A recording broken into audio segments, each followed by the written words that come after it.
So again, you got to go all the way back. Woohoo, I think we're live. What's going on, everybody? Welcome in. We are back. Sorry we're running a little bit late tonight. Had got in here a little bit late, but we're here. Good to see everybody. Orioles, Red Sox, about to get started. Good to have everybody in. Wow, we have what feels like to me like playoff type atmosphere baseball tonight. You've got a Red Sox team coming in on a 13-game winning streak, and you have our Orioles coming in on a 7-game winning streak. So between the two of them, they have won 20 in a row. And tonight is going to be a really important game for both teams. Again, it's going to be like a playoff atmosphere type game tonight.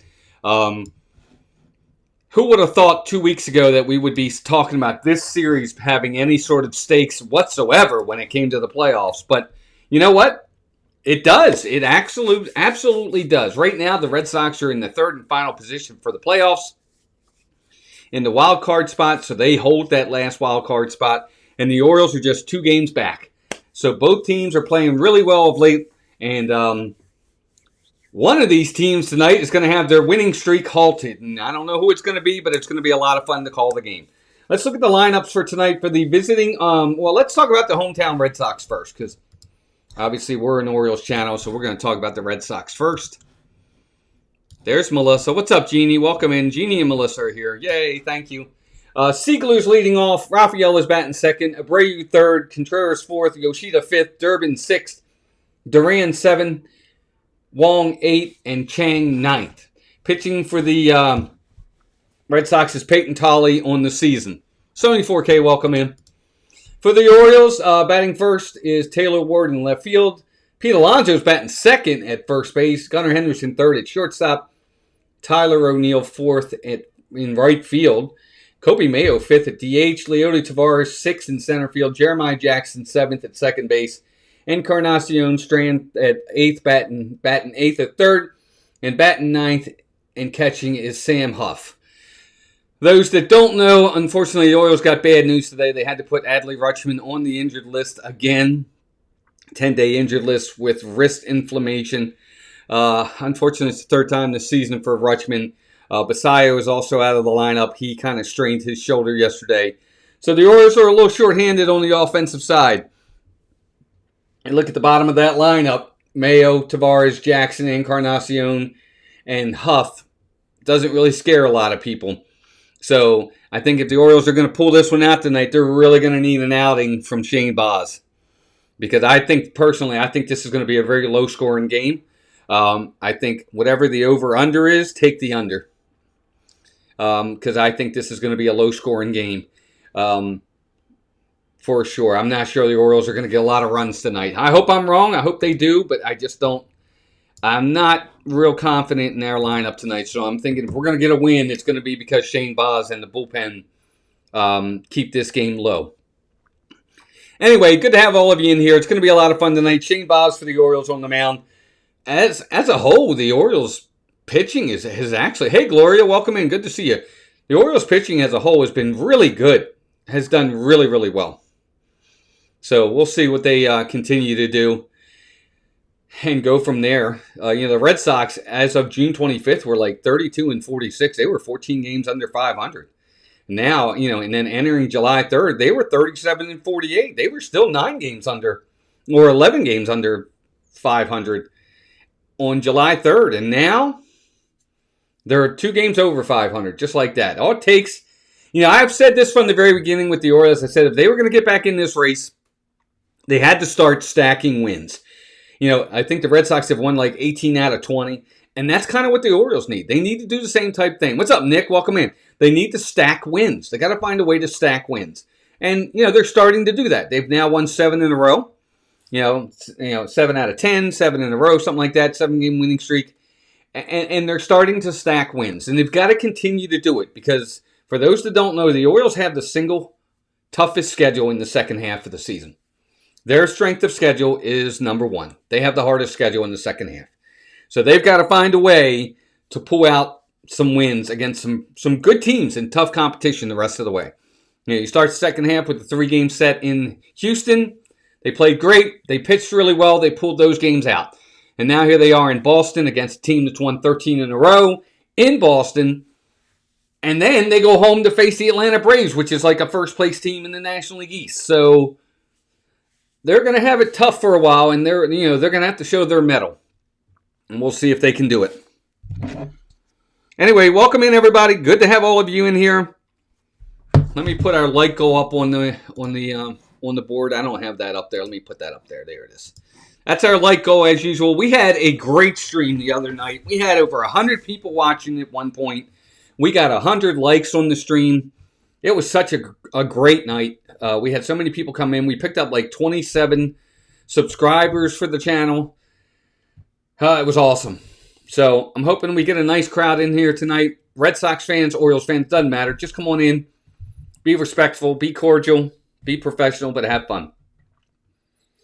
Payton, Tolle, ShaneBaz, Orioles, Red Sox. Playoff type atmosphere, folks. This game has a lot riding on it for both of these teams. And it's going to be real interesting to see how this game goes tonight.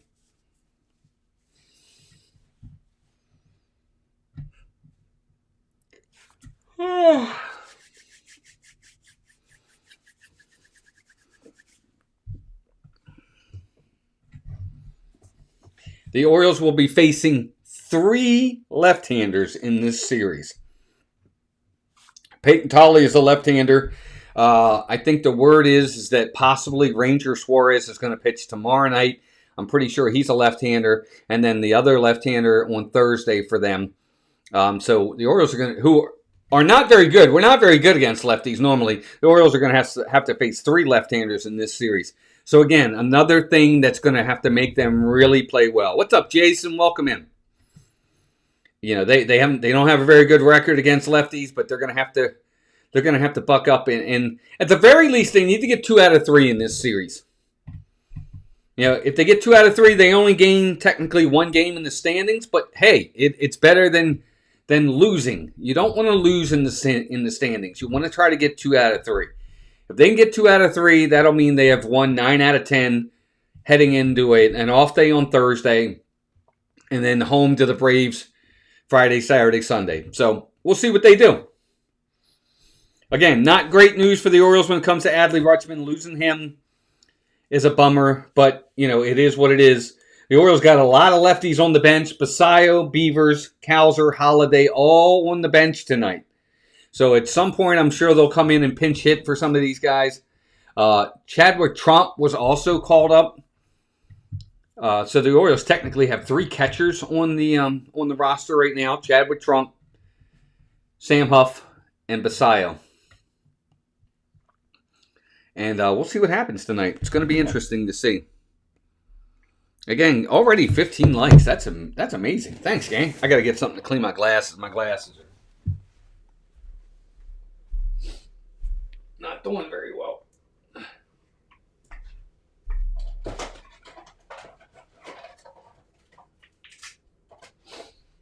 Now, if you're the Orioles, I think the key to the game for the Orioles is try to get out to an early lead. Try to put the Red Sox behind the 8 ball early. Try to get a couple runs early. Put the pressure on them and see what we can do. And that's up to the Orioles, though. They got to do that. Again, leading off, Taylor Ward, followed by Pete Alonso, Gunnar Henderson, and Tyler O'Neill if we get there.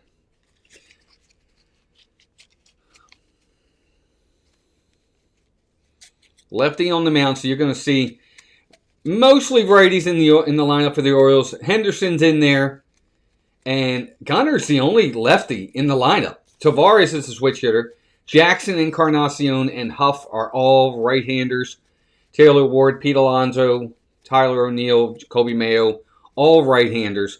So Gunnar Henderson is the only lefty in the lineup tonight. And Payton Tolle on the year is 5-6 with a 3.11 ERA. So he's had a good start, even if his record doesn't show it. First pitch to Taylor Ward, swing and a foul back, 0-1. And we are underway, 7-11 first pitch. Playoff-type atmosphere baseball tonight, folks. Let's see who gets the win. 0-1 pitch to Taylor Ward. Here comes. Pop-up. Foul ground. First baseman's going to give it a look. He's going to have a play. He's got it. And that is one down. So 2 pitches, 1 out. Just like that. Peyton Tolle. He's got 5 pitches. 4-seam, sinker, cutter, curveball, changeup.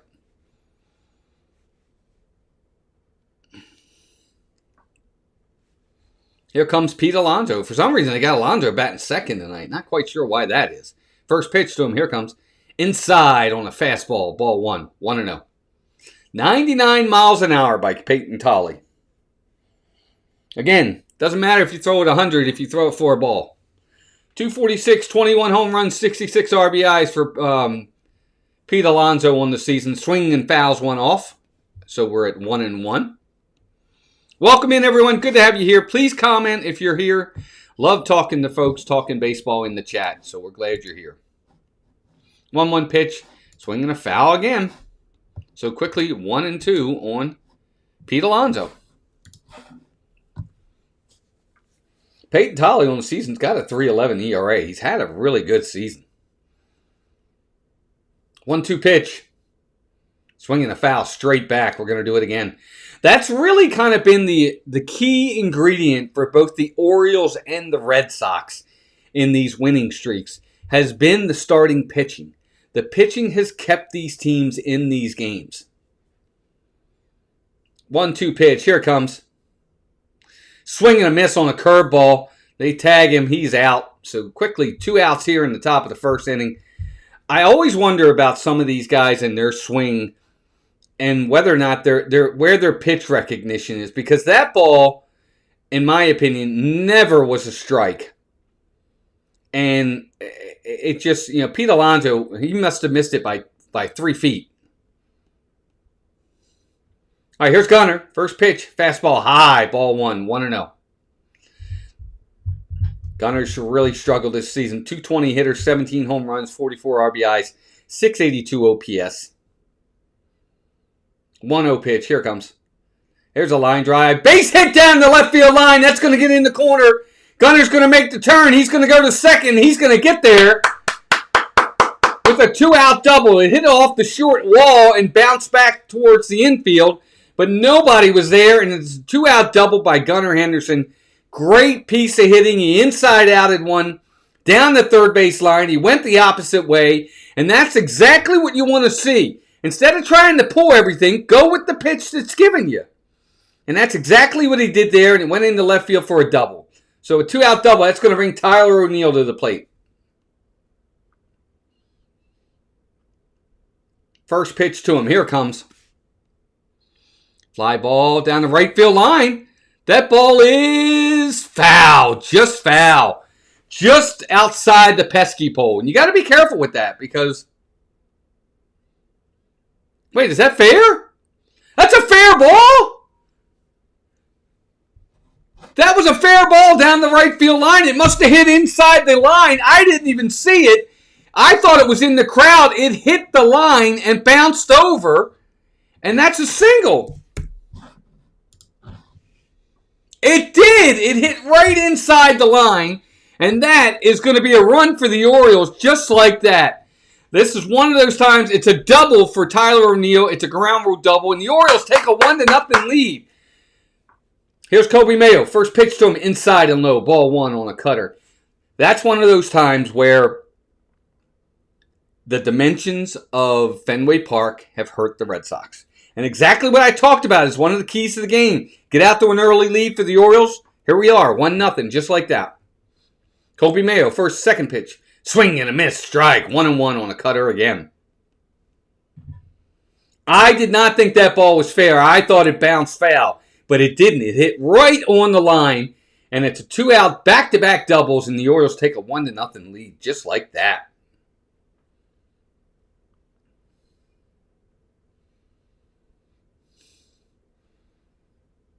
Here comes the 1-1 pitch. Fastball right there for a strike, 1-2. Mayo kind of acted like it was inside. He did one of these numbers where it looked like it was inside, but it was easily a strike. Coby Mayo is ranked first in slugging, first in OPS, and second in home runs in Major League Baseball this season against left-handed pitching. So he is crushing left-handers. But he's behind in the count here, 1-2.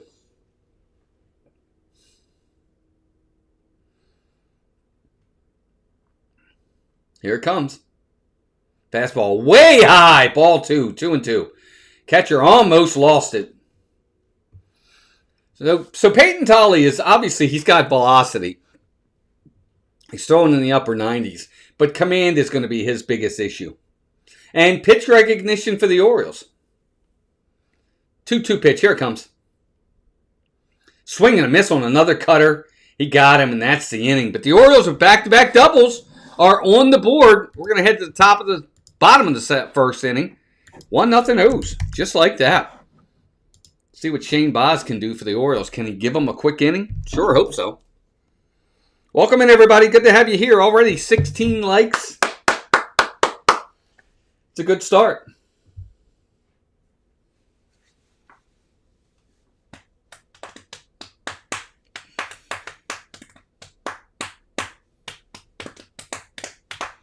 Back-to-back doubles for the Birds. Now, we're really hoping ShaneBaz comes out and tries to get a 1-2-3 inning if he can. Woo, I wasn't going to call. I wasn't going to call the game tonight. I was going to wait and probably call it tomorrow night, but I thought, why not do the first game of the series? So that's what we're doing. It's going to be fun.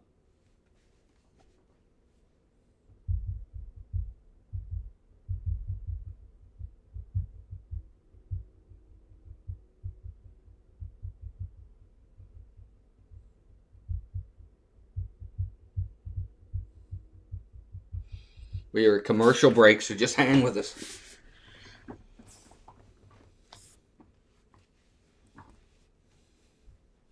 Good to have everybody here. Orioles out to a quick 1-0 lead. Very good start for them. It's exactly what you want to see. Try to get an early lead, put a little pressure on the Red Sox, make them have to play catch-up from the very beginning, and that's what the Orioles have done.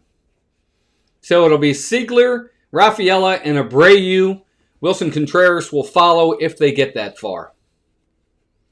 Anthony Seigler, Cedane, Rafaela, Wilyer, Abreu. 1, 2, 3 hitters for the Red Sox. And for ShaneBaz, it's all about command. And really, that's kind of the main MO for most pitchers is, your command. We know he has the stuff. He has great velocity, but he's got to throw strikes. First pitch, here it is. There's a fastball for a strike. Four-seamer, 94 mile an hour, is 0-1 on Seigler, just like that. 256 hitter, 2 home runs, 7 RBIs on the season for Anthony Seigler. 0-1 pitch. There's a curveball. It's a fly ball to left field. Hit pretty well. It's going to be playable, though. Taylor Ward's there. He's got it, and that's the first out. So 1 down, just like that. And I'm sorry, Leody Taveras has got it. So Taveras is in, Taveras is in center. Okay. Taylor Ward, Taveras, O'Neill, Encarnacion, Henderson, Jackson, Jeremiah Jackson, Alonso with Huff behind the plate. Here's Rafaela. First pitch to him. Here it comes. Here's a cutter outside and low. Ball 1. 1-0. Welcome in, everybody. Good to have all of you in here. Orioles, Red Sox. Playoff atmosphere of baseball at Fenway Park today. Both teams now back in the hunt for a playoff spot. Big series. 1-0 pitch. Here it comes. There's a pop-up. Looks like it's going to get out of play. It is, and that's going to even the count at 1-1.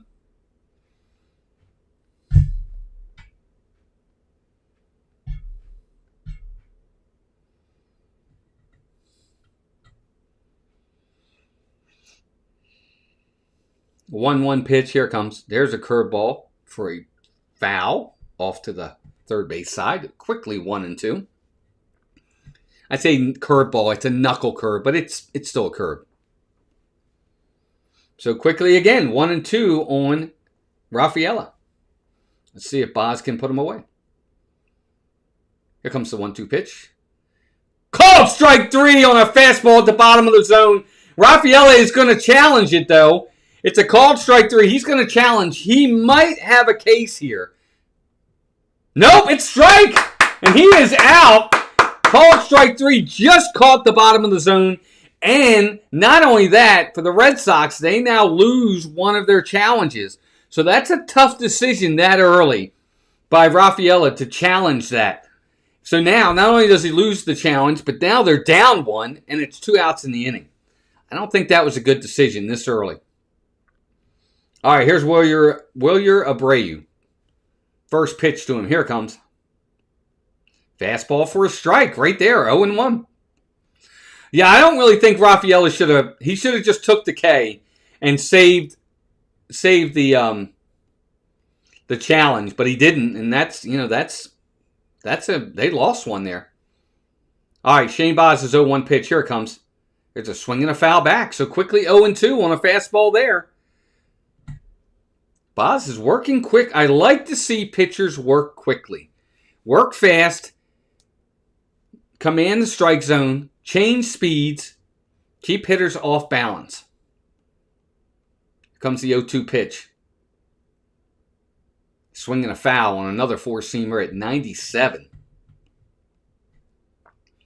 So you're speeding up the bat. He might go knuckle curve here. See if he can get Abreu to chase. Let's see what he does. 0-2 pitch. Here it comes. Yep, he does go knuckle curve, but it's inside low. Ball 1. 1-2. Sony, good to have you here. It's good to have everybody here. We got 14 people watching. I appreciate that. Thanks, everybody. If you're new here, I hope you subscribe. Orioles are up 1-0, bottom of the first inning. 1-2 pitch on the way. Here it comes. Swing and a miss on another knuckle curve. He got him. Huff's got to throw down to first. He tags the bag. And that's the inning, folks. No runs, no hits, no errors. Top of the second coming up. Orioles got a 1-0 lead. And that's the key, I really think, for ShaneBaz. Get ahead with strikes, get him out with balls. He got ahead with fastballs. His fastball command right now is really good. I get it. It's 1 inning.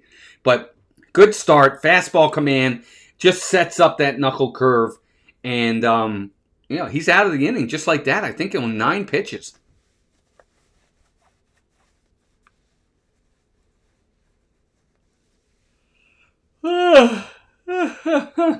So top of the second inning coming up. Yeah, it was a good start.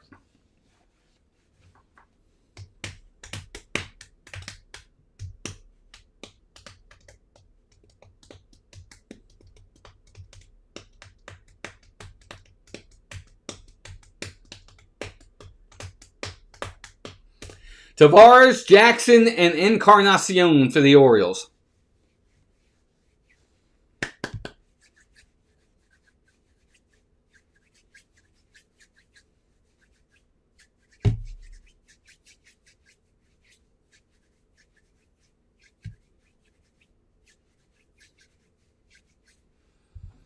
Make sure we keep an eye on the scores around Major League Baseball tonight as well. We will do a score update after the 5th inning, so stay with us for that as well. Yeah, we had a good day yesterday with our Disney channel. We did 3 hours on our YouTube channel, and then we did 1 hour on TikTok. And I don't really know how TikTok works just yet, but we're getting there. We had 27,000 likes on TikTok yesterday for one stream for basically an hour. We had over 2,000 views, 27,000 likes. All right, first pitch to Tavares is a 4-seam fastball, and it's a ball. 1-0. It was a good day. Tavares is hitting from the right side. 1-0 pitch. Inside fastball, ball 2. 2-0.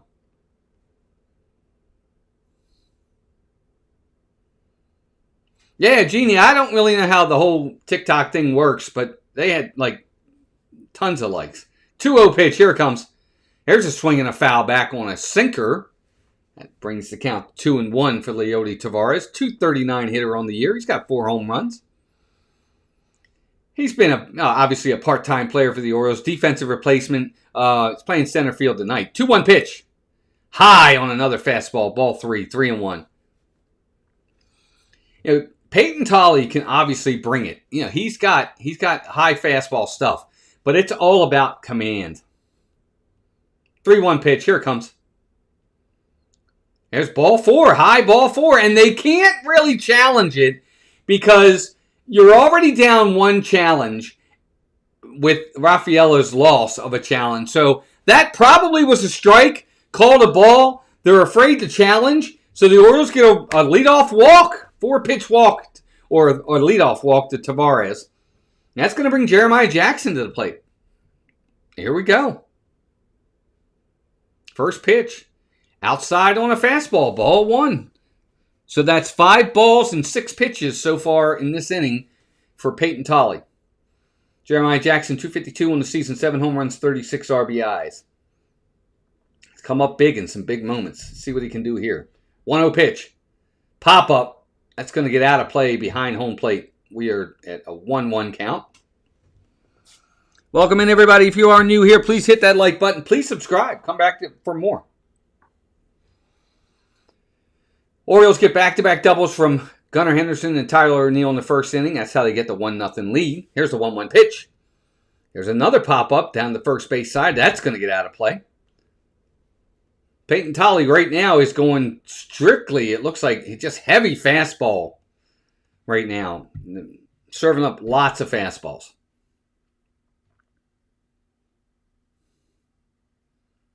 1-2 pitch. Swing and a miss on a cutter. He got him. It was up in the zone, and Jeremiah Jackson could not lay off, and that's 1 down. It's a ball up in the zone. You can see it really, really well. You think you can get on top of it, and you just can't get there. So that's 1 down. And that's going to bring Encarnacion to the plate.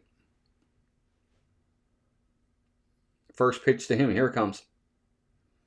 Swinging a foul back on a 95-mile-an-hour fastball. 0-1.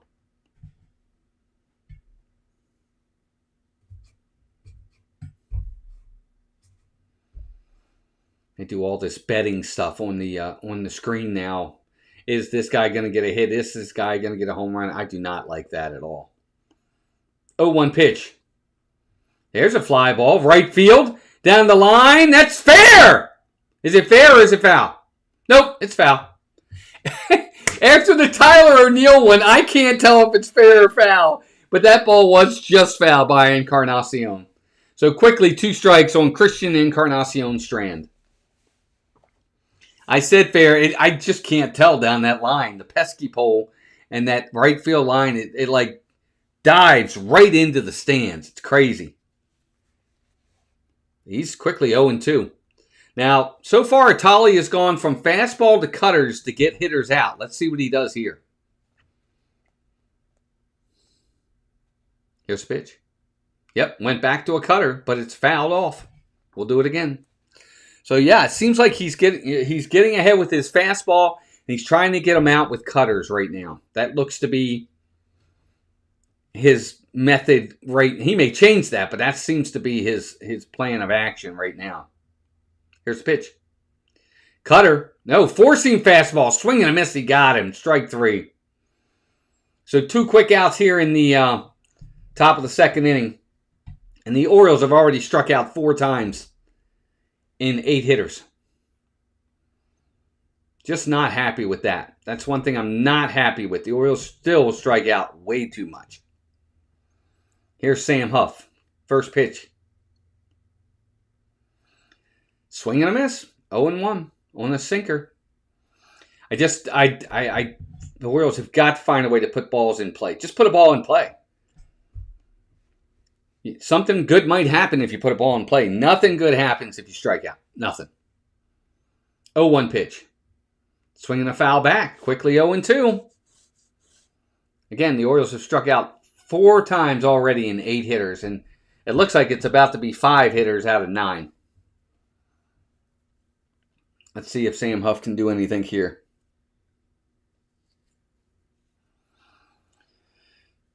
Oh, 2 pitch. Swing and a miss. He got him on a cutter. That's the inning. No runs, no hits, no errors, 1 left. Bottom of the second coming up. 1-0 Birds. All 3 guys struck out. Jackson, Encarnacion, and Huff. Terrible. So the Orioles have struck out 5 guys. The Orioles have struck out 5 times in 9 hitters. I don't like that. I don't like that at all. Put a ball in play, folks.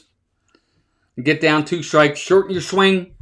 Become a defensive hitter. Put the bat on the ball. Try to prolong the at-bat. See if you can get them to make a mistake. Something. They're not good at all. Jeff Condon, welcome in. Good to see you, bud. Thanks for the likes. This team strikes out way too much. Even in games they win. Too many strikeouts, in my opinion. Just it happens way too much. These guys, when you put, they showed the other night, when you just put a ball in play, Tyler O'Neill, was a man on second with 2 outs. Altuve was playing him up the middle. So Altuve was basically playing second base, but he was playing behind second base. Tyler O'Neill got behind 2 strikes. He hit a dribbler up to the second base side, and Altuve had to come all the way over to get it and field it. And Tyler O'Neill, hustling out of the box, beat it out. And Gunnar Henderson actually scored from second base on that ball. And it just goes to show you, run balls out, hustle, and put a ball in play. Anything can happen. I don't like strikeouts. I understand it's part of the game, but they strike out way too much. What's up, Slyster? Welcome in. But, kudos. The pitching staff of the Orioles, at least to this point, has been a major strength. You can't ignore it. They really have been pitching very, very well. I mean, yesterday again, what a Brandon Young, another great performance by him yesterday. With at the ballpark. Before you leave the hotel room, you would be able to scan the. Well, I directed. It's funny. All right, ShaneBaz back out on the mound. He's got Wilson Contreras, Yoshida, Durbin.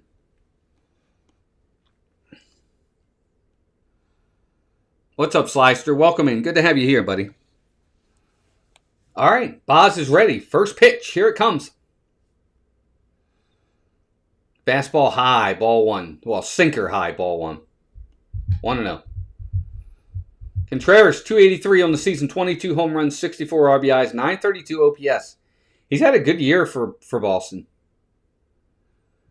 1-0 pitch. Here it comes. There's a strike right there on the sinker. 1-1.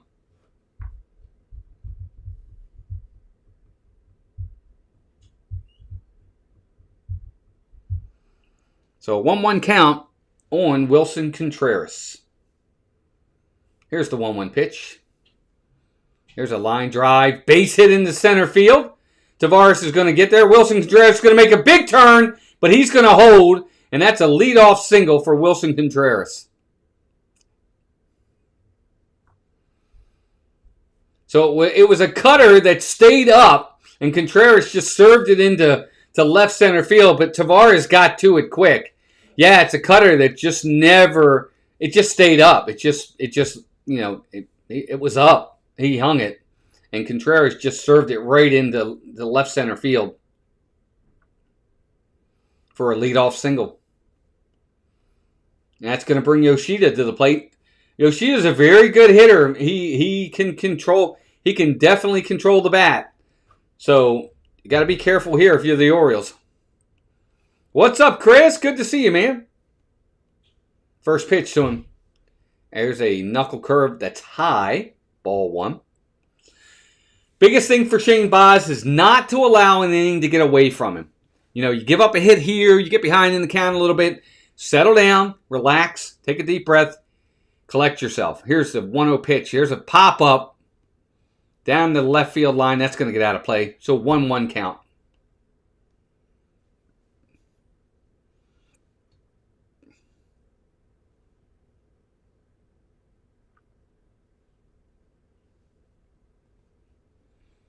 All right, Baz is ready.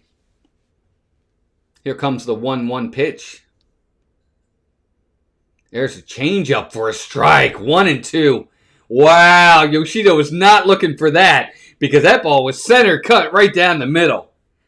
Baz does not throw very many changeups, but he got one there, and it's a 1-2 count on Yoshida. Let's see what he does here. 1-2 pitch. There's a curveball. Base hit into right field. That was a knuckle curve that didn't curve. And that's back-to-back hits for the Red Sox. Yeah, Yoshida can handle the bat. He'll take a pitch and just serve it into the outfield, and he did there. Yeah, it would be nice to see Pete Alonso wake up. We need Gunnar to wake up, too. It wasn't necessarily a bad pitch. Yoshida just went down and got it.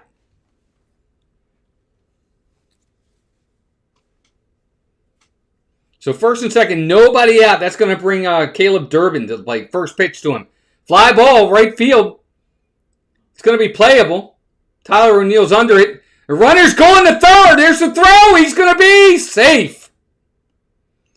So Wilson Contreras makes it to third base, but he might have strained his left leg there. He's getting up slowly.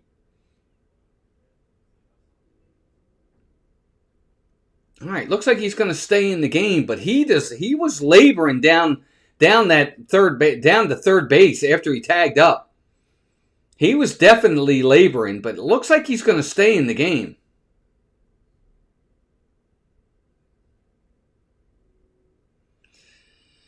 So here we go. Jarren Duran at the plate with first and third, one down. The Orioles could use a nice ground ball at somebody right here. Let's see if we get it. Here's the first pitch. Fly ball, foul down the left field line.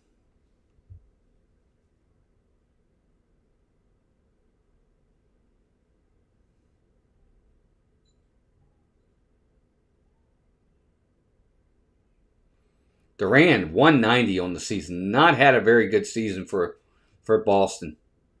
0-1 pitch. There's a fly ball. Left field. Center field. Caught by Leody Taveras. He got it. It's going to score the run. Nice play. Taveras comes over to right center field. Makes a sliding catch. He gets the out.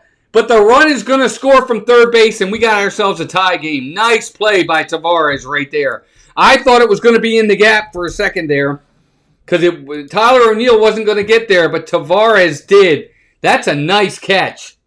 And they almost doubled him off at first. Taveras just doesn't throw well. So 2 down. That's going to bring up Connor Wong. We now got ourselves a 1-1 game. There's a fastball high for a 1-0 count.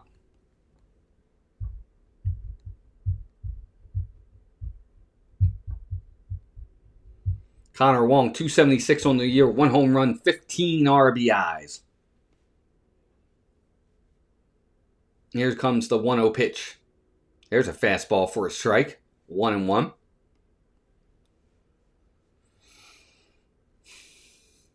Yeah, Slyster, I agree. It's frustrating. All I care about in the end, though, is just hold the lead in the ninth. That's the one I care about more than anything. 1-1 pitch. Here it comes. There's a cutter for a strike. 1-2. I don't like, though, I will say this. I'm looking at Baz's pitches and his location of his pitches. I don't like the location of some of his pitches. They look very hittable. 1-2 pitch on the way. Here it comes. Swing and a miss on the knuckle curve. They got him. And that's your inning. But the Red Sox get the run back. We're heading to the top of the third. 1-1 game. Yeah, I think Slyster, the Orioles just aren't built to win games easily. You know, there's very few Orioles games where they win in a laugher. It's just, they're just not built that way, it seems. You know, they don't get a 6-0, 7-0 lead by the fourth inning and win 8-2 or 8-1. They're just not built that way. Doesn't seem like anyway. You know, normally if they're winning games, they're winning by 1 run, maybe 2 runs most of the time. They're just not doing much of anything else. They're just not a team built to win. And that's more, you know, to be honest, the offense has been the biggest. I don't care what anybody says. People talk about the pitching all the time.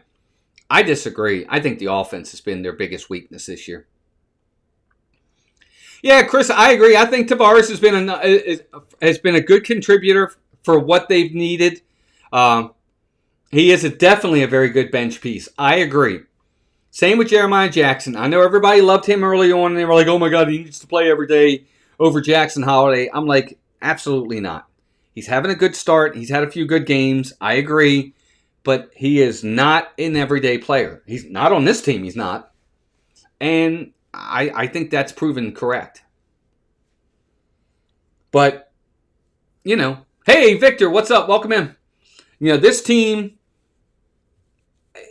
credit where it's due. We thought for the longest time this team was going to just fold and be out of it. And, they were on a 7-game win streak, and now they're in Boston, who's won 13 in a row, and they're locked in a 1-1 game right now. So, they're playing better baseball. If they pitch well and they play good defense, they're going to be in games. All right, first pitch to Taylor Woods is a swing and a foul. 0-1. Foul off to the right, so quickly 0-1 on Taylor Ward. Slyster, I agree. 0-1 pitch. Here it comes. There's a changeup for a called strike. Quickly 0-2. Yeah, they are average, but that's exactly what they're supposed to be. That's why they're bench bit players who will get spot starts here and there. I agree. 0-2 pitch. Here it comes. Fastball way inside. Ball 1. 1-2. I think that if you can get some sort of contribution out of Tavares, Jackson, or anybody in the bottom 4, here comes the 1-2 pitch. That's a curveball outside, ball 2. If any of the 6, 7, 8, 9 hitters contribute at all tonight, I think it's a bonus for the Orioles. 2-2 pitch to Taylor Ward. Here it comes. There's a ground ball. The third baseman should be routine. Throw to first in plenty of time. That's the first out. Chris, I got to agree with you. I think that you're right. I think that for the most part, Gunnar has been a disappointment this year. His home runs are at 17. He hit more than last year. Okay. But his RBIs are down. His average is way down. There aren't very many offensive players on the Orioles that aren't having disappointing seasons. Here's Pete Alonso. First pitch to him is a swing and a miss on a 4-seam fastball, 0-1. I look at the Orioles lineup from 1 to 9, and there's nobody in the lineup that I can actually say is having a good season. Blaze Alexander was, but he's gone. 0-1 pitch. Here's a called strike. Quickly 0-2 on Pete Alonso. I don't think any of them are really having good seasons. I think most of them are having disappointing seasons. 0-2 pitch. Pop up. Shallow right field. Right fielder's coming in. He's got it. That's 2 down. Taylor Ward's been disappointing power-wise. He's not hitting the home runs or the driving in the runs like we expected. Pete Alonso's numbers are okay, but his average is way down. He's batting like .245. He's having an okay season. Gunnar's been disappointing. Tyler O'Neill's highly disappointing. Mayo's disappointing. Tavares is average. Jeremiah Jackson is average.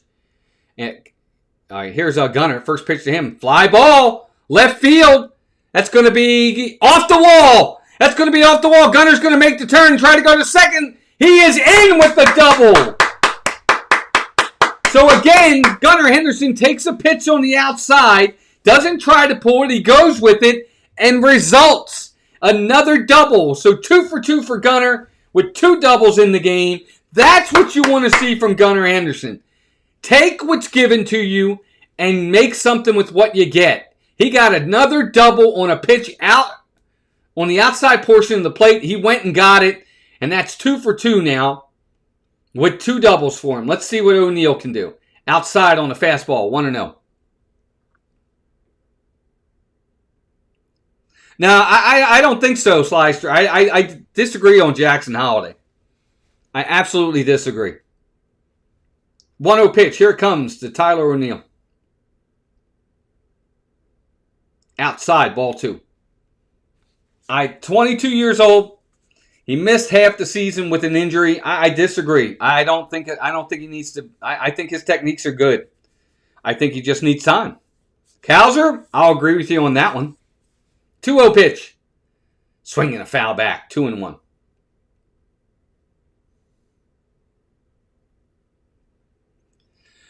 No, Victor, I don't. That 20-game win streak by the A's way back when. That's just not going to happen.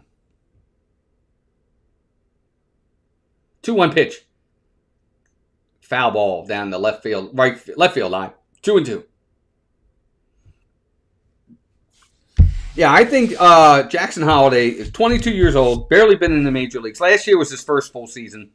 He got hurt this year with the hamate bone. He didn't even have a spring training. And then they rushed him. I think he'll be fine. I really do. 2-2 pitch. Swinging a foul. Going to do it again. Cowser, 26 years old now, 25 years old. He's been in the majors for a while. He should be better. I do agree with you, Slicer, on Colton Cowser. I think Cowser's gotten to a point where he shouldn't be struggling the way he is. 2-2 pitch. Here it comes. That's low ball. 3-2. Good take by Tyler O'Neill. Because that ball had the plate, but it was low.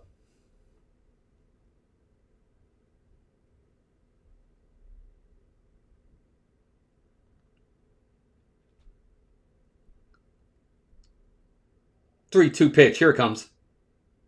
Pop up. Short left field. No, shortstop's got it. I'm sorry. He's under it. Oh, he almost didn't get it. Must be some wind up there. He did catch it, and that's the out. No runs, one hit, a man left. Bottom of the third coming up. Still tied, 1-1.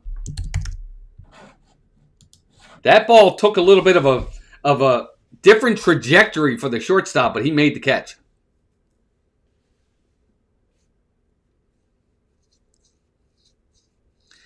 Slicer, I don't think he's had ample time at all. I totally disagree with you. I don't think Jackson Holliday has had any kind of time. Jackson Holliday this season, does he even have 200 at-bats this year? I think you're expecting, he's got 126 at-bats this year. That's nothing. He's got 126 at-bats this year. Just to give you an example, Gunnar Henderson's got 410 at-bats this year. Jackson Holliday's got 126. He hasn't been given ample time at all. He hasn't played. He hasn't been able to play because he's been hurt. He was hurt until May or June. He's only had 126 at-bats this season. That's nothing.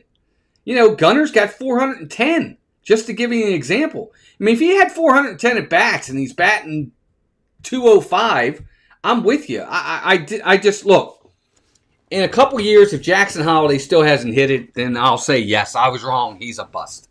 But I don't think he is. And I still don't think Kobe Mayo is either. I think Mayo is coming around. Kobe Mayo's got 13 home runs. Guy's averaging, I know he played all last year, and he led the team in home runs. He was tied for the team lead in home runs last year at 16. He hit as many as anybody else on the team. He batted like 245 last year. You think he had a bad year last year for a rookie? I don't think last year was a bad year at all. Slicer, what kind of numbers were you expecting from him? For a rookie at 21 years old, the numbers Jackson Holliday put up last year, you think were bad numbers? I don't. His numbers last year were good. They weren't great. Oh, yeah, no. I'm not, I don't think, was his numbers great last year? Of course not, but I didn't expect them to be. He was a rookie. All right, Boz is up in the count, 0-1. Curveball in the dirt, 1-1. His season last year in 2025, he had 21 doubles, 3 triples, 17 home runs, 55 RBIs, 17 stolen bases. He batted .242. He had 56 walks, 140 strikeouts, in 649 plate appearances, 586 at-bats. I don't think that's that bad. Ball high, 2-1. Well, you're saying he's had ample time and that he needs to be sent back down. I don't think he needs to be sent back down. And I don't think he's had ample time this year. I thought he had a good year last year, and I think he'll be fine. 2-1 pitch. Fastball, ball 3. Well, that's the other thing, too. I think that's an unfair comparison, Chris. I hope nobody's comparing him to his father. He's not his father. You're right. 3-1 pitch. Here it comes. Swinging a foul back. 3-2. I think Jackson Holiday, for being 22 years old, only in his second major league season, and even this season hasn't been a full season. He missed all of April. He missed all of May, or almost all of May. I think he's doing fine. Would I want more from him? Of course. 3-2 pitch. Here it comes. Slyster, I understand what you're saying. Yes, again, I agree. There are things, his approach at times at the plate don't wow me either. I agree. But I think that's part of being young, immature, and inexperienced at the major league level. At times, you got to give the pitchers credit too. 3-2 pitch. Swing and a miss. He got him.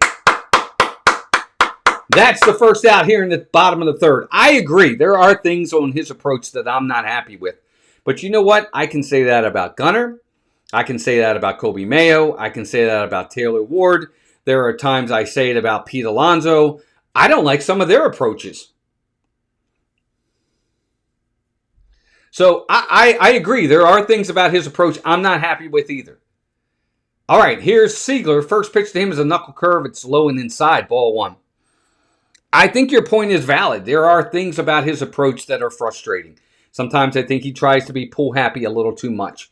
But I think they need to, take what's given to them. And I think that comes with time. Curveball, strike, 1-1. Siegler is 0 for 1. Yeah, 23 out of 23. Thank you, guys. But I agree, Slyster. I think a lot of their approaches are not good. There's a ground ball foul down the first base side. Yeah, and I agree with that too, Slyster. I think a lot of the approaches are for most players is not good. I think the game has changed significantly than what it was just 10 years ago, especially on the hitting side. You look at the amount of players that hit over 300 today compared to 10 years ago, it's not even close. Hardly anybody hits over 300 anymore. 1-2 pitch. Swinging a foul. We're going to do it again.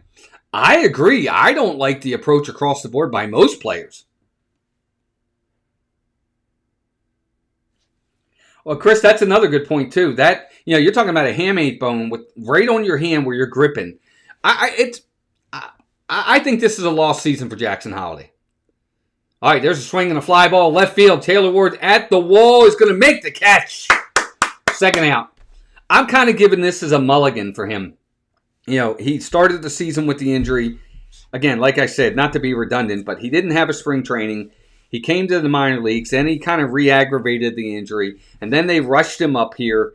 And then they're not playing him every day, like tonight. I don't know why he's not in there tonight. You might as well play him. Here's Raffaella. Swing and a foul, 0-1. I agree with that too, Slyster. I'm not happy with the hitting coaches, but I think it's across the board. I think that a lot of it is based off the analytics instead of just letting these guys and their God-given talent play out.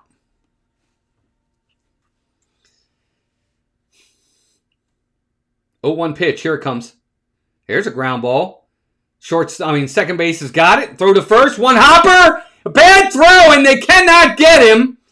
It's a one hopper. Bad throw by Jeremiah Jackson. He had to come across the bag, throw across his body, and it was a one hopper that Alonso could not handle. That, I think, is going to be an error on Jeremiah Jackson. That was a very weak throw. That was a ball. He should have made a better throw than that. And Pete Alonso could not handle it. So he's going to reach. That's going to be an error on the Orioles right there. That's going to be a throwing error. That's got to be a throwing error on Jeremiah Jackson right there. So Raffaella is going to reach. That's going to bring Abreu to the plate with 2 down. So Baz is going to have to throw more pitches. There's a fly ball. Left center field. That's going to get down to one hopper. He's going to try to score from first. Throw to the plate is not going to be in time. Terrible throw by Gunnar Henderson all the way to the backstop. And Abreu's going to get all the way to third. And the Red Sox take a 2-1 lead. All around terrible play right there by the Birds. It was a ball up Boz left one up and out over the plate, and Wilyer Abreu hits it off the monster. Tavares makes a good throw to Gunnar Henderson, but then Gunnar, a horrible throw to the plate. I don't even know where that ball was going. All the way to the backstop, and it allowed Abreu to get all the way to third. I don't even know why he made the throw. He wasn't going to throw him out. He should have held it, but now they got a man on third with 2 down. That's going to be an error. That might be a second error on the Orioles right there.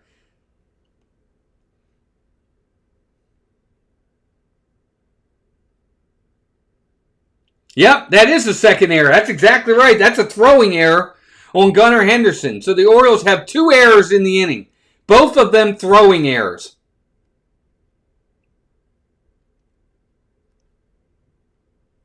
That's bad. That's really bad. Just like that.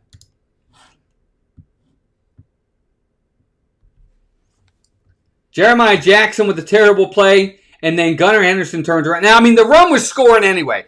It's only an error because Wilyer Abreu gets an extra base. That's why it's an error. The runner was going to score whether Gunnar throws the ball or not. So that's not an unearned run. It's just an extra base for Wilyer Abreu. All right, here's Contreras. First pitch to him. Here it comes. Fastball, sinker, low, ball 1. Now, if you're ShaneBaz at this point, look, you should be out of the inning. It's not his fault. But what he's got to do now is he's got to limit the damage right here. You got to keep it at 2-1. Here's the 1-0 pitch. Here it comes. There's a line drive. Off of Gunnar Henderson! What is he doing? He should have caught that ball. He leaps for a line drive that he didn't need to leap for, and he drops it, and that's going to be another error on Gunnar, and Wilson Contreras is going to reach base. Gunnar Henderson, that's terrible. As well as he's hitting tonight, his defense has been horrible. He jumped for a ball that he didn't need to jump for. And he jumped too high. He overjumped it.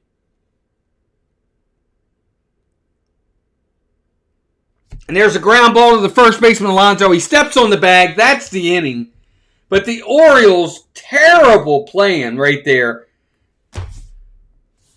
Gunnar Henderson cost the Orioles a run that inning. Him and Jeremiah Jackson. And that should have been a third error. Because that ball, so what happened was Gunnar jumps, okay? I'm going to do it at this level. So he jumps up because he thinks the ball's going to be high. He literally jumps too high, and the ball hits him here. So it's like he jumped too high. Bad baseball. See, now we're looking like a team that's under 500. That's just not... I said it earlier. I said if they pitch well and they field well, they're probably going to win the game. They have not pitched well so far, and they're certainly not fielding well in this game. And now the Orioles are down 2, just like that.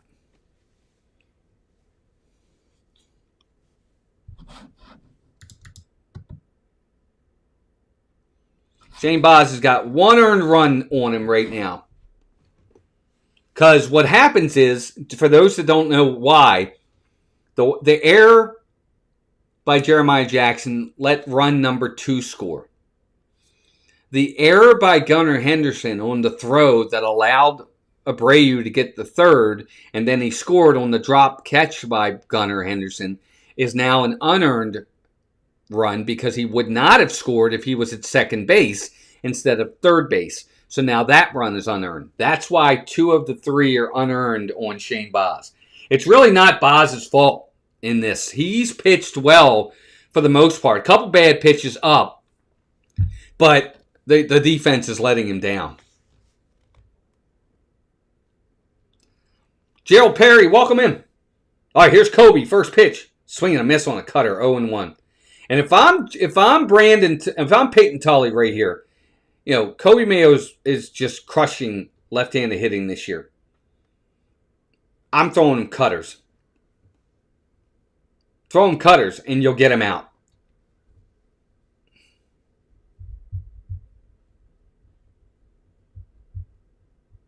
0-1 pitch. Here it comes. There's a called strike. So sinker quickly 0-2 on Coby Mayo. You really want to see the Orioles answer here if you can in the top of the fourth inning. I got to change that over, by the way. My apologies, gang. Here it comes. Swinging a foul back. So we're already in the fourth inning. Wow. Yeah, Gunner definitely, hey, welcome in, Gerald. Definitely is kind of like, plays like his hair's on fire a lot. 0-2 pitch.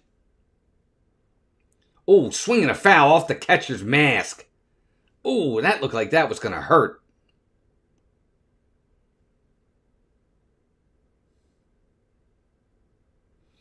Payton Tolle back in June, 6 innings against the Orioles, 7 hits, no runs, 2 walks, 5 Ks. So he seems to pitch well against the Orioles. Of course, the Orioles, like I said earlier, they're terrible against lefties anyway. They're like 9 games under 500 against left-handers this season. Really want to get at least 1 run back right here.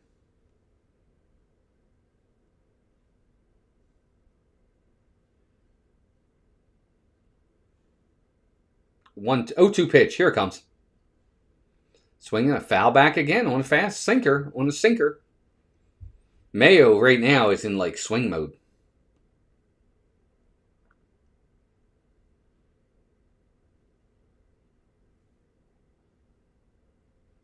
Oh, 2. Cutter. Got him. Swing and a miss. Strike 3. Told you. That's the thing. Stay with cutters on Coby Mayo and you'll get him.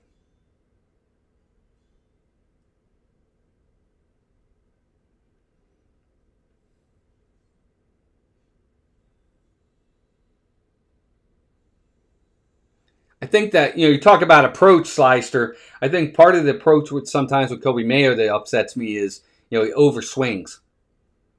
Here's Tavares inside. Did he go? Check swing. Did he go? They appealed down to first. They said he went. So it's 0-1 on Leody Tavares. Ugh. 0-1 pitch.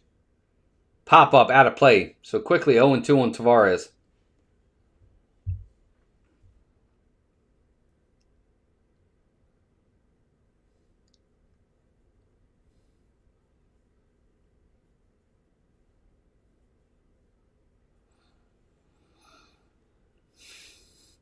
Well, Chris, just watching the game, you're seeing him. I'll go over that in a minute. 0-2 pitch. Here comes Tavares. There's a called strike 3 on a curveball. He just wasn't looking curveball. That ball was right down the middle. Like that's a hanging curveball that Leody Tavares is obviously looking for something else right there because he didn't even offer out a hanging curveball right down the middle of the plate. Here's Jeremiah Jackson. First pitch, ground ball. First baseman. He's going to take it himself and step on the bag. And quickly, the Orioles are done here in the top of the fourth inning. No runs, no hits, no errors. Bottom of the fourth coming up. 3-1 Boston.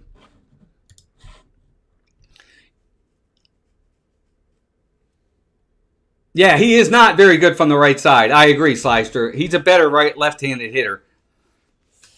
So it's kind of pick your poison, I guess, if you're Craig Albernaz.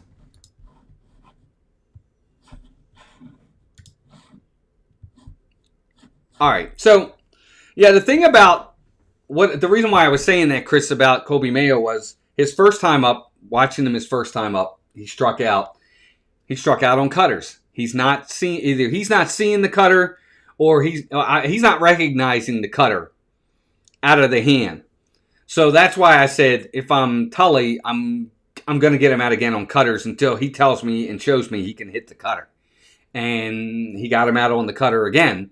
And if I'm Tolle, if I'm still in the game, if he comes up a third time, I'm going to continue to throw that until he shows me he can hit it. Especially if they're still having a lead. If they have a 3-1 lead or better, next time Coby Mayo comes up, there's no reason to change your approach. That's what's getting him out. He's not recognizing the pitch. Whether it be the rotation out of the hand he's not seeing, which is probably what it is, or whatever it might be.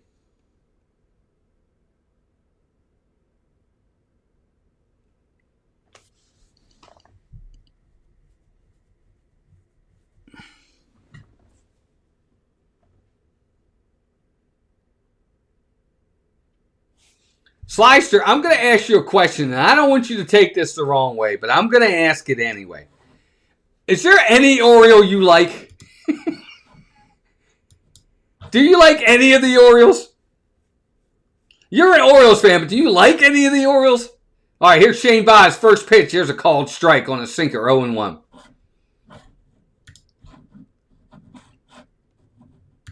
I'm thinking you don't like any of the Orioles. Don't take that the wrong way, buddy. All right, 0-1 pitch. Here it comes.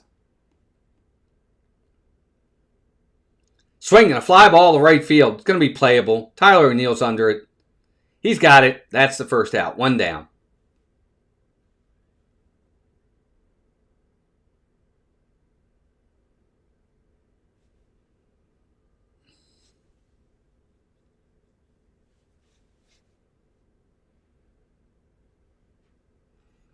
Slicer, I think you're a closet not Orioles fan.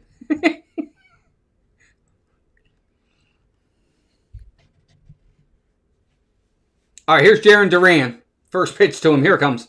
Here's a fastball for a strike. 0-1.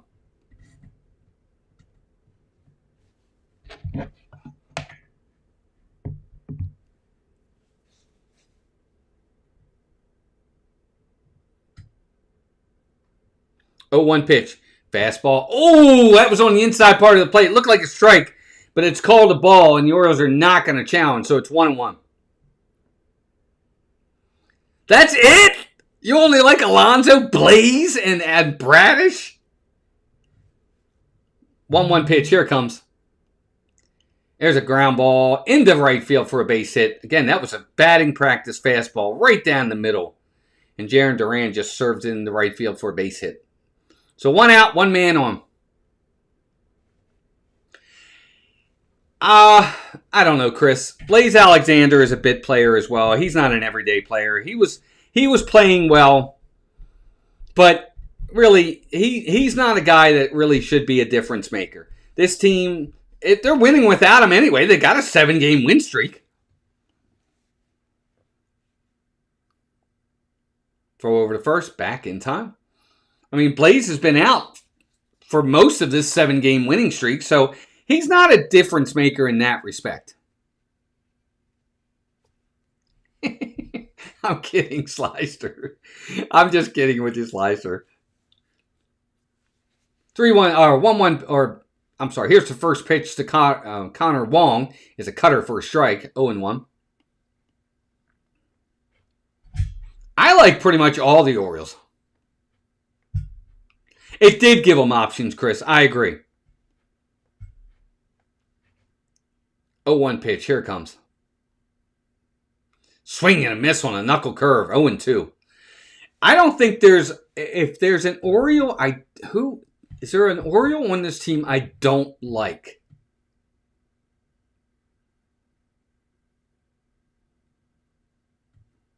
No, I don't think there's an Oriole I don't like. 0-2 pitch. Here it comes. Just off the plate. I think Connor Wong thought he was out. Looked like he was starting to walk towards the dugout. It's called a ball. 1-2.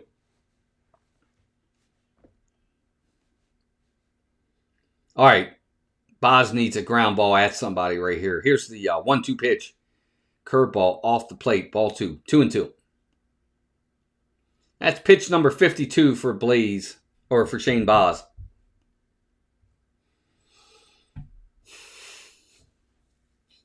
Shang-Chi Chen on deck. Connor Wong. Here's the pitch. There's a ground ball. Caught by Alonso. He steps on the bag for 1. They got him and Jarren Duran in a rundown. They are going to tag him for the out. And that's the inning. Double play for the O's. It was a ground ball, 1-hopper to Pete Alonso. Stepped on the bag. Jarren Duran was hung out to dry. They got him in a rundown. Tagged him out. That's the inning. No runs. 1 hit. Nobody left. Top of the 5th inning coming up. 3-1. Boston.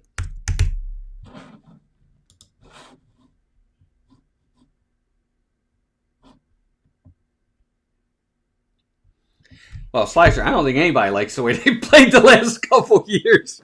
No, I haven't either. But again, I think for the most part, what this team is a unique team in a unique situation. They are, for the most part, a very, very young, inexperienced team that are learning and growing together. Taylor Ward and Pete Alonso are the only real veterans on this team that have major league experience. You know, Gunnar and Adley are getting there. Probably Adley more than Gunnar. But everybody else is still learning on the go. Basayo, Gunnar, Jackson Holiday, Kobe Mayo, Jordan Westberg, who doesn't play, but Jordan Westberg, Colton Cowser. All these guys are 25 or younger, or 26 years old and younger. They're learning on the go. And it's why I said from the beginning, I thought this team needed a manager with experience and a very veteran, experienced coaching staff, and they didn't go that route.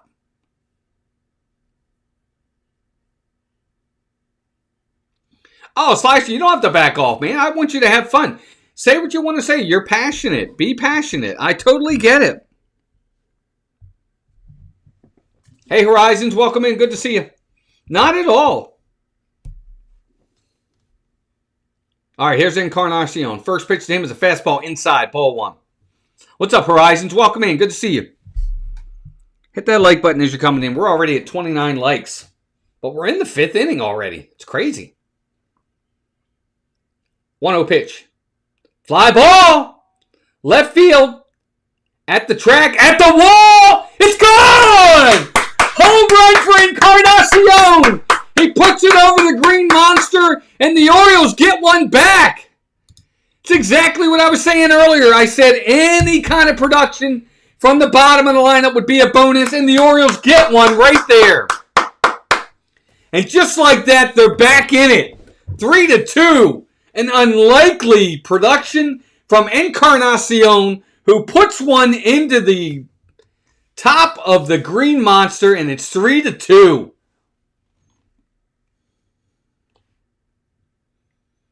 Here comes Sam Huff. First pitch to him is a sinker fouled off, 0-1. Yeah, Slicer, I tend to agree with that. It seems like it. It seems like he just wants somebody that's going to kind of do what he wants. 0-1 pitch. There's a cutter inside and high. Ball one. 1-1. That's a huge hit for the Orioles right there. That puts the momentum back with them, and they're 1 run down now. That's great. 1-1 pitch. Swinging a foul back. 1-2. Love it. Good for him. Good for Encarnacion. Exactly what the Orioles needed. Some bottom of the lineup help and production. That's really important. And Boz, to be honest with you, has pitched well to this point. 1-2 pitch, swing and a miss, strike 3. Sam Huff is out. Orioles are really going to struggle behind the plate if they don't get Adley and Basayo back soon. Chadwick Trump, Sam Huff, these are not guys that are going to give you much of anything when it comes offensively. So if you want any kind of offensive production from your catchers, you got to get those guys back. All right, back at the top of the lineup. Cutter is inside and low to Taylor Ward, ball 1. Orioles already have 8 strikeouts in this game. 1-0 pitch. Swinging a foul, 1-1.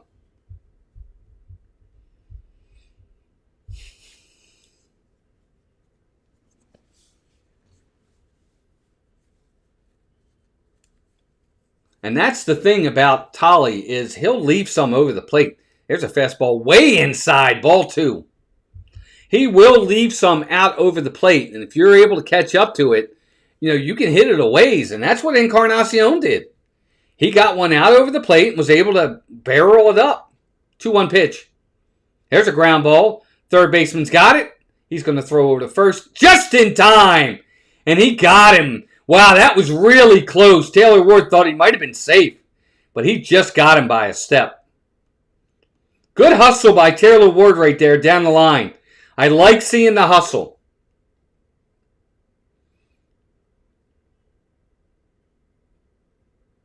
Yeah, he's definitely out, but that was good hustle. All right, here's Alonso. First pitch. Fly ball, foul down the right field line. And Alonso's going to go after that pitch on the outside part of the plate. He's going to see if he can get one around the pesky pole there. It's a short porch and right if you can get it down the line. 0-1 pitch. Inside on a cutter, 1-1. Oh, no, it hit him! It grazed his ankle, and it's a hit by pitch. And Pete Alonso is going to go down to first with 2 outs. I guess it hit him in the back leg, and it just hit him because it didn't look like it did, but it hit him, hit by pitch. And that's going to bring Gunnar to the plate. Yep, hit his knee. Top of his shin guard got hit. All right, here's Gunnar, 2 for 2. See what he can do this time up. Outside, there goes Alonso, trying to steal. He's out. He's off the bag. They took, oh my gosh, terrible idea right there. Alonso tried to steal second. He got thrown out by a mile. He took the bat right out of Gunnar's hand. That's your inning, folks. We got a walk. Nobody left as Pete Alonso is thrown out. He would have been safe if he stayed on the bag. He overran the bag. Or overslid the bag. Bottom of the 5th coming up. 3-2 Red Sox. The Orioles get 1 back. I don't know why they steal there either, Chris. I don't understand that. You know, Gunnar's 2 for 2. He's having a good night. He just took the bat right out of his hands. But do I think the Orioles are buyers or sellers, or do they stand pat? I think we're still about 2 weeks away. We'll see how they do. I think right now they consider themselves buyers.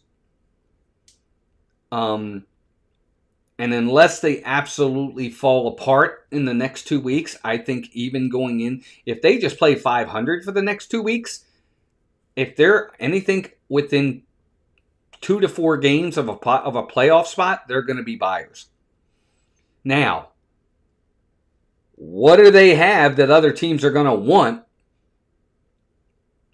I don't know, but there are a couple guys in the minor leagues that may be enticing to other teams. Ike Irish is playing really well. Are the Orioles going to dangle their number 1 prospect to go out and get someone? If they do, it better be someone of significance because Ike Irish is playing really well right now. I know it's single A ball, but he's about to get promoted. I'm sure of that.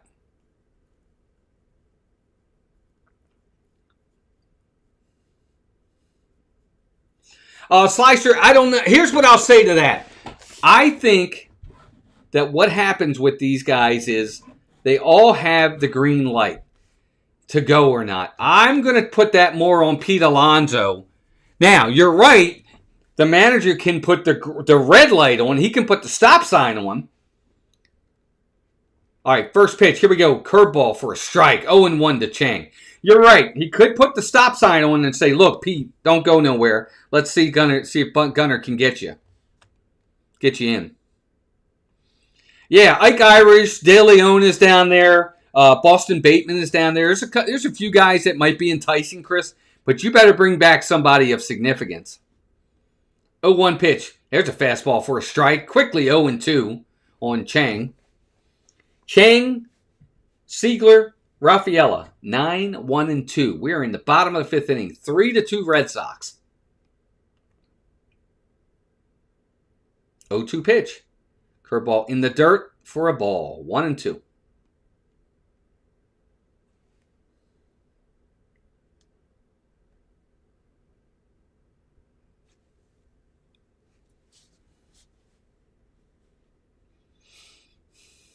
Here comes the 1-2 pitch.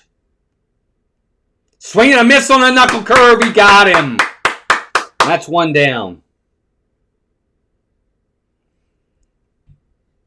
I don't know why they stick to first base. I mean, that's on them to run.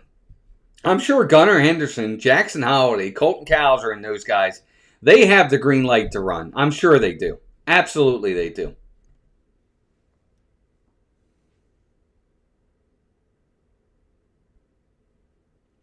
Here's a called strike, 0-1. Oh, I think he does, Dan. Dan, welcome in. I think he's got the green light. And what that basically means is, pick your spots. Obviously, he's not going to, you're right, he's not going to steal a lot of bases. But I think the Orioles are like, if you think you can go, go. 0-1 pitch. There's a ground ball. First base. Lonzo's got it. He's going to flip the Boz covering, and that's the second out. So 2 quick outs here in the bottom of the 5th. When I say green light, that doesn't mean go, go, go, steal, steal, steal. That just means, if you think you can make it, go. That's what it is. That's what it's like. I agree. I don't think all of these guys are going to do it, but that's up to them to go. You don't think so? So you're saying the Orioles told him to steal there? I don't know.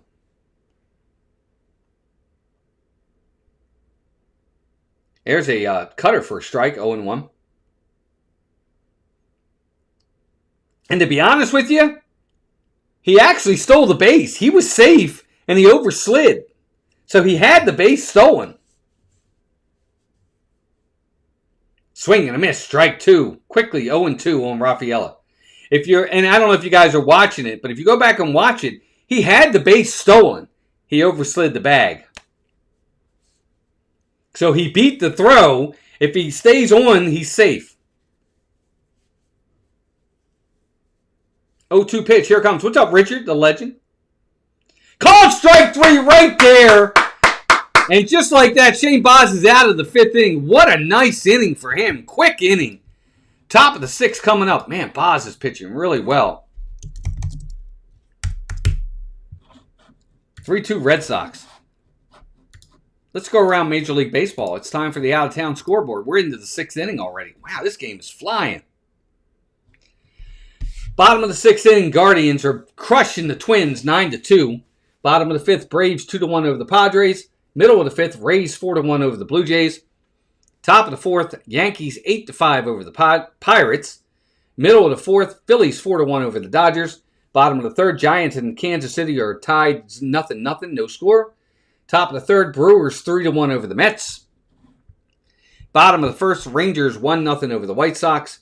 End of 1, Marlins Astros no score. Tigers and Cubs are warming up. Nationals Rockies are warming up. Athletics, D-backs, Reds, Mariners, Cardinals, Angels are later. Yeah, ShaneBaz to this point, 5 innings, 5 hits, 3 runs, 1 earned, no walks, and 6 Ks. I mean, he's doing his job. He is absolutely doing his job. He is keeping them in the game. He hasn't walked anybody. He's only given up 1 earned run. If we didn't have that meltdown in the 3rd inning, the Orioles would be winning this game. Wow, guys, 34 likes. That's amazing. Thanks.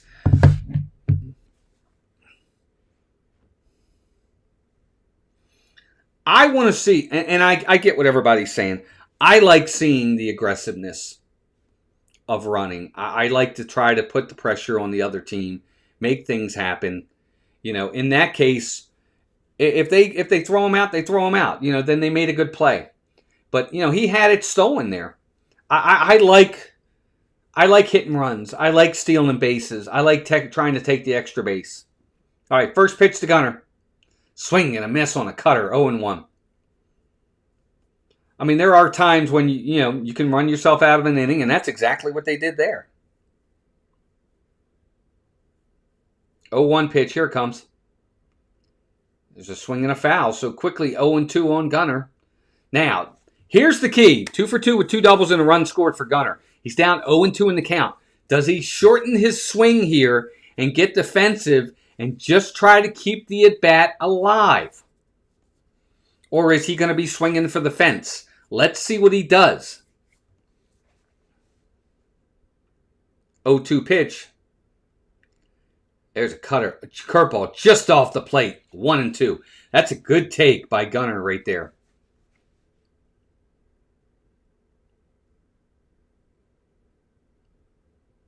One-two pitch.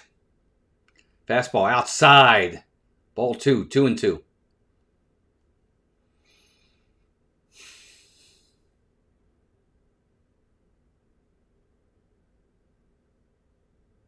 2-2 pitch. Swinging a ground ball up the middle. Shortstop's got it. Throw to first in time. And that's the first out. They were playing him up the middle. And that's 1 down.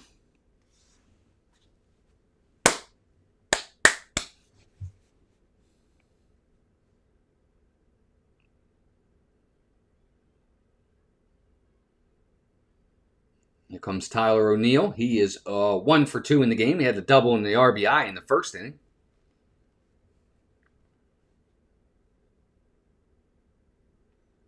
Here comes first pitch to him. Here's a ground ball to the third base again. That's going to be fair. Throw to first is not going to be in time. He is safe. Tyler O'Neill out, beats it out. It was a ball down the line, just over the bag. Long throw across his body by the third baseman. He cannot throw out Tyler O'Neill. That's going to be an infield single. And O'Neill is 2 for 3. We'll take it. Wow, he called that a fair ball. I don't know if that was fair or not. But they called it fair. Good hustle by Tyler O'Neill right there. He was running out of the box. Good to see that. All right, here's Mayo. Again, go cutter. Swing and a foul off. 0-1 on a sinker. Now, again, Mayo has got to adjust. He's seen what's happened so far in his first 2 at-bats. You got to adjust. Let's see if he can do it. Nope, timeout called by Mayo. Sad part about it is the Orioles are getting base runners. They're getting guys on base. They're getting some walks. They're getting some hits.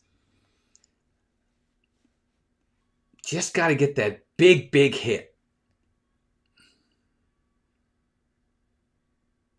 0-1. See, that's a four-seam fastball for a strike. 0-2. That's a pitch out over the plate. That was a hittable pitch. And now you're 0-2. What does everybody think Tully's going to throw him here? Cutter, low and in, I bet you.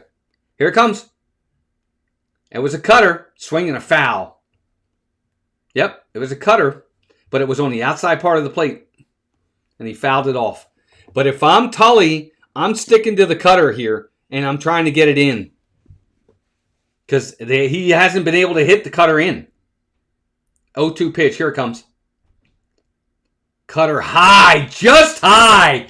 Wow. They should have challenged it. It would have been a strike. It's called a ball. And they did not challenge it. So it's 1-2 on Kobe Mayo. He would have been out. My goodness. We'll take it. They're throwing him cutters. Here's the pitch. Swing and a miss on a four-seam fastball. Called strike 3. 96.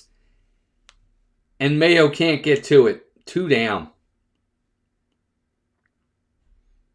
He just challenged him. That was a very hittable pitch. And Mayo, trying to hit it 500 feet.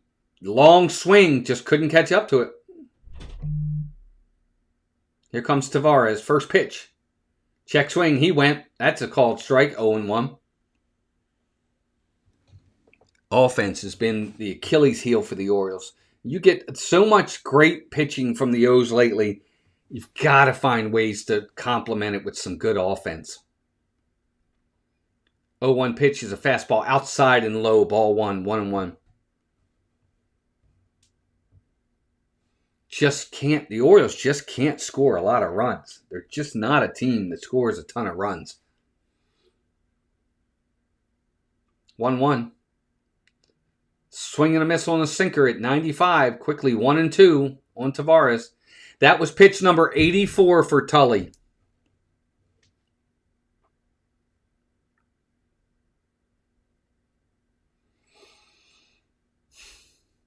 One-two pitch. Here it comes.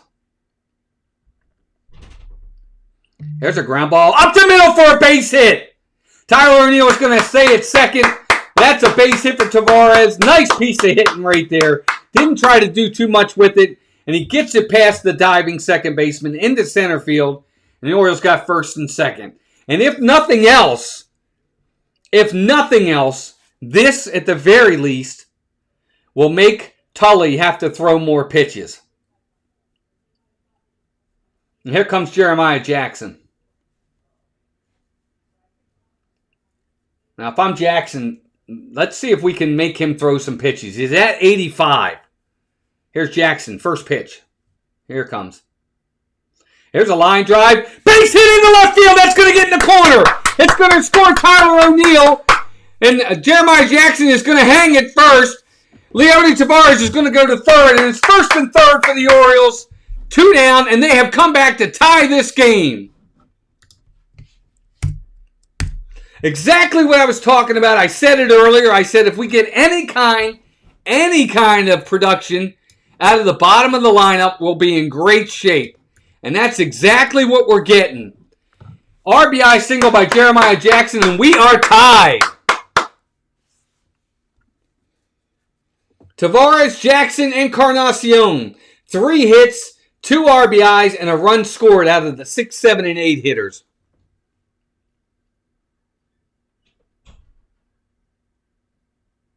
Very nice. And the Orioles, right like that, are back in this game.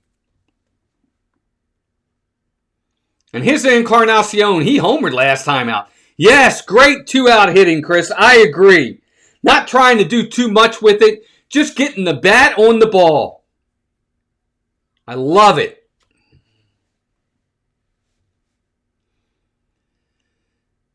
And Guerrero is warming in the bullpen for the Red Sox.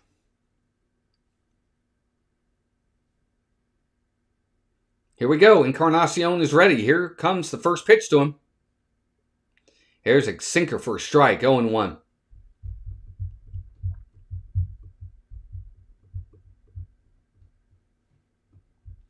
Man, if he can get a hit here, a big 2-out here, and give the Orioles the lead. Oh, let's see. 0-1.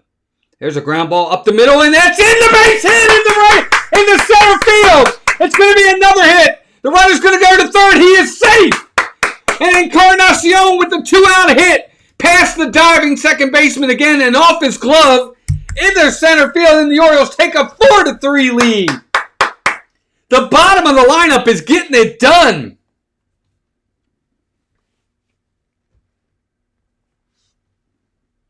Another nice 2-out hit right up the middle, past the glove of Tolle into center field. The second baseman couldn't come up with it. And just like that, another 2-out hit. And that's going to be it. Tolle's coming out of the game. The Orioles have come back and taken the lead in this game, 4-3. Amazing. I'm going to go to the bathroom.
Game so far.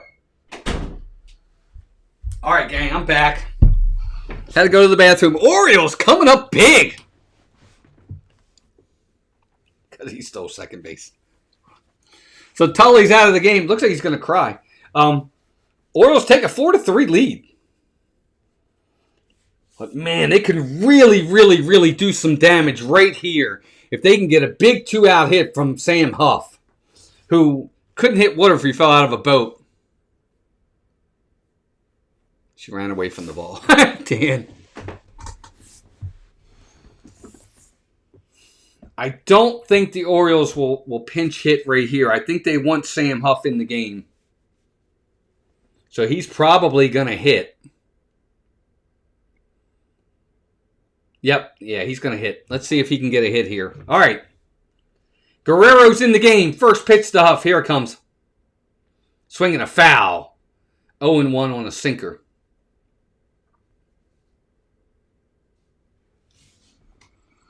Welcome in, everybody. We are 5 likes away from our goal of 40. Please hit that like button. And Taylor Ward's on deck. We really would like to turn this lineup over. 0-1 pitch. Swinging a foul again.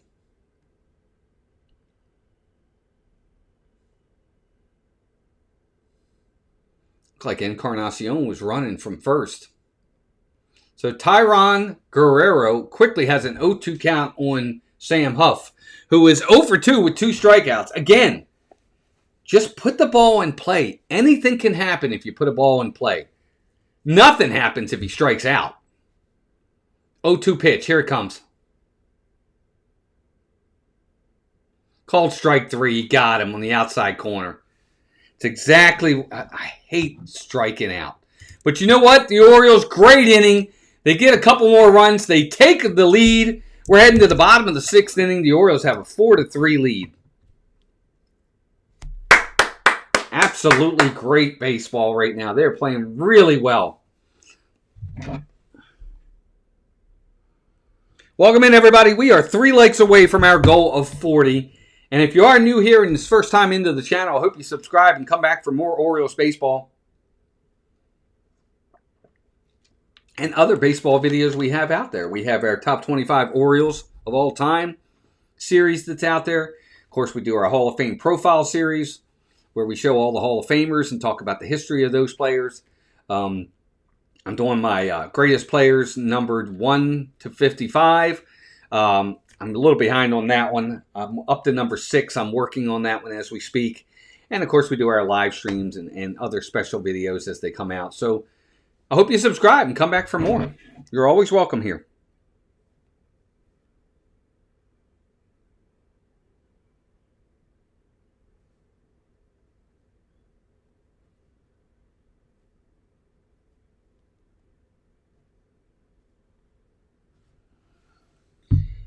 All right, so the Orioles have taken the 4-3 lead into the bottom of the 6th inning. It's getting late, folks. It's getting late. ShaneBaz has looked really good to this point. And I got to be honest with you, if it wasn't for the 2 errors, this game would be dominant for him right now. The errors have really hurt the Orioles today. 2 unearned runs on the board for Boston in this game has kept it 4-3. We'll see if ShaneBaz can keep it right here. Slyster, you were talking about it earlier, how the Orioles get a lead and they can't keep it. Let's see if we get something out of them this time. Let's see if Baz can get out of this quickly.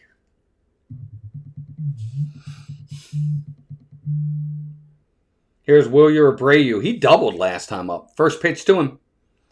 Fastball off the plate for a ball. 1-0. 1 for 2 with a double, a run scored, and an RBI. Got to keep the ball low in the zone. 1-0 pitch. Here it comes. There's a changeup for a ball. Ball 2. 2-0. Now, he hasn't walked anybody so far in this game. You don't want to walk the leadoff hitter after you just got the lead. Here comes the 2-0 pitch. There's a ground ball dribbler back to the pitcher. ShaneBaz throws it away! Oh my goodness, it's a throw back to Baz. He throws it away into the stands. That's going to be another error on the Orioles. And Abreu's going to get second now because of that. It was a dribbler back to Baz. He had all day to throw it. And he threw it into the stands.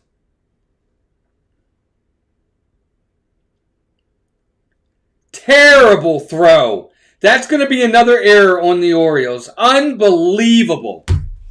Here comes Contreras with a man on second. Nobody out. Third throwing error by the Orioles in this game. First pitch.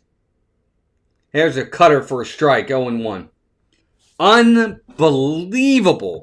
Talk about shooting yourself in the foot.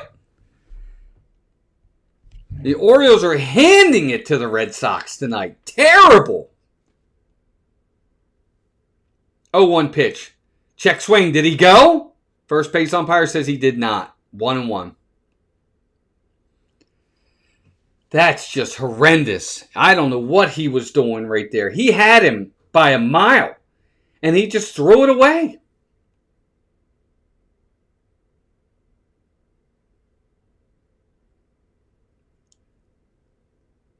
1-1 pitch. No, called time. Time was called. Oh, it's a pitching clock violation on ShaneBaz, and that's going to be an automatic ball, so ball 2. Hey, what's up, Michaela? Welcome in. No, you didn't come in at a bad time. It's just an interesting play. Good to have you here.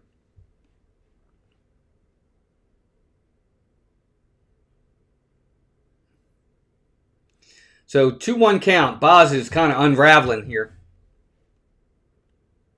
2-1 pitch. Here it comes. Fly ball. Left field. It's gone. Home run. No, off the top of the wall. I was wrong. I thought it was gone. It's not gone. It's off the top of the wall. It's going to be a double for Wilson Contreras. And they have tied this game up just like that. So no, the Orioles cannot hold the lead on the error, the wonderful error by ShaneBaz. And that's going to be another unearned run. And we are tied again 4-4. I don't think that should be an earned run. I guess they're showing it as an earned run, but I don't see how that's an earned run.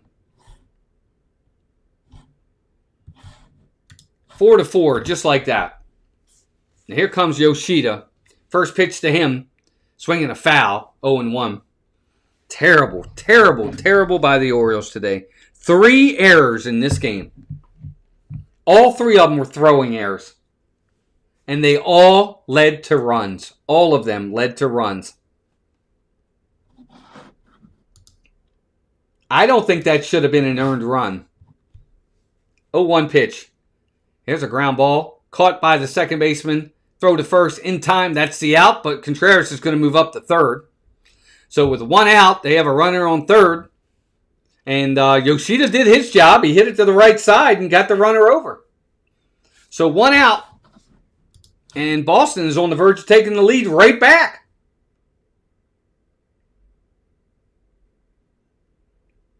Absolutely, just horrible by the Orioles there. Daniel Johnson, welcome in. I wouldn't say he's that. I mean, he's pitching pretty well. Swing and a miss. Called strike on Durbin. Or swing and a miss. Strike 1 on Durbin, who's 0 for 2.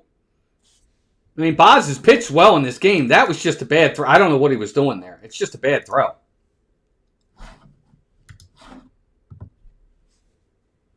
Oh, 1 pitch. Swing and a miss.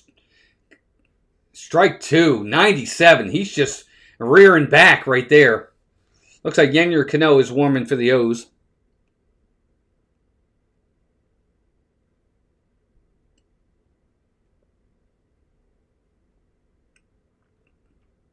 Oh, 2 pitch on the way. Here it comes. There's a knuckle curve in the dirt. Ball 1. 1-2.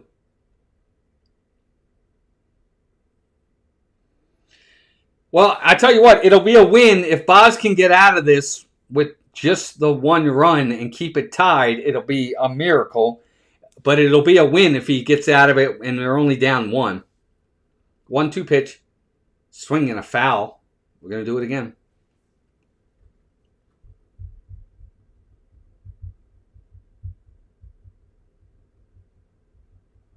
Whitlock is warming in the bullpen for the Red Sox. Excuse me.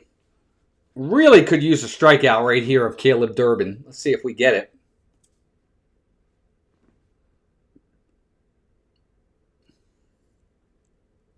Baz is set. 1-2 pitcher. Here it comes. There's a ground ball. Shortstop Gunner's got it. He looks the runner back to third. Throw to first. And that is the second out. Wilson Contreras cannot move up.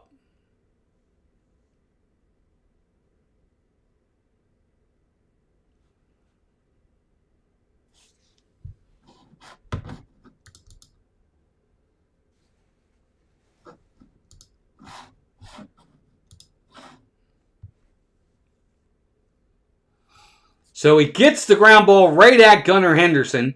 Gunnar holds the runner at third, so now there's 2 down. And Jaron Duran stepping to the plate. Here comes the pitching coach, Drew French. He's going to talk to Boz. Not as advertised. I don't know about that. He's got good stuff. He's still young. I don't know.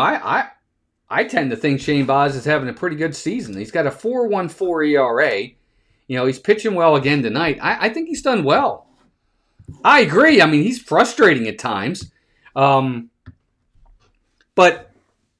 I don't know. What are the I always tell folks, this isn't Jim Palmer. This isn't Dave McNally. This isn't the 1970 Orioles pitching staff. This isn't Mike Messina. This isn't Tarek Skubal. You know, these guys are pitching well. Say what you want. They're keeping the Orioles in these games. If the defense played well right now in this game, it would be a 4-1 game. The defense has been terrible. First pitch. Fastball low, but it looked like a strike. It's called a ball. 1-0 to Jaron Duran. Look, I love the Orioles, and I'm not a homer. If you guys know me, when they suck, I'll tell you they do. But I'm not going to beat them all the time. 1-0 pitch. Here it comes. Here's a ground ball. Dive by the second baseman. Throw to first. In time, he got him. Jaron Duran tried to get a base hit in the right field. Jeremiah Jackson dove to his left, makes the stop, throws to first, and that's the inning. And ShaneBaz does get out of it. We're heading to the top of the 7th inning, and we are tied. 4-4. What a game.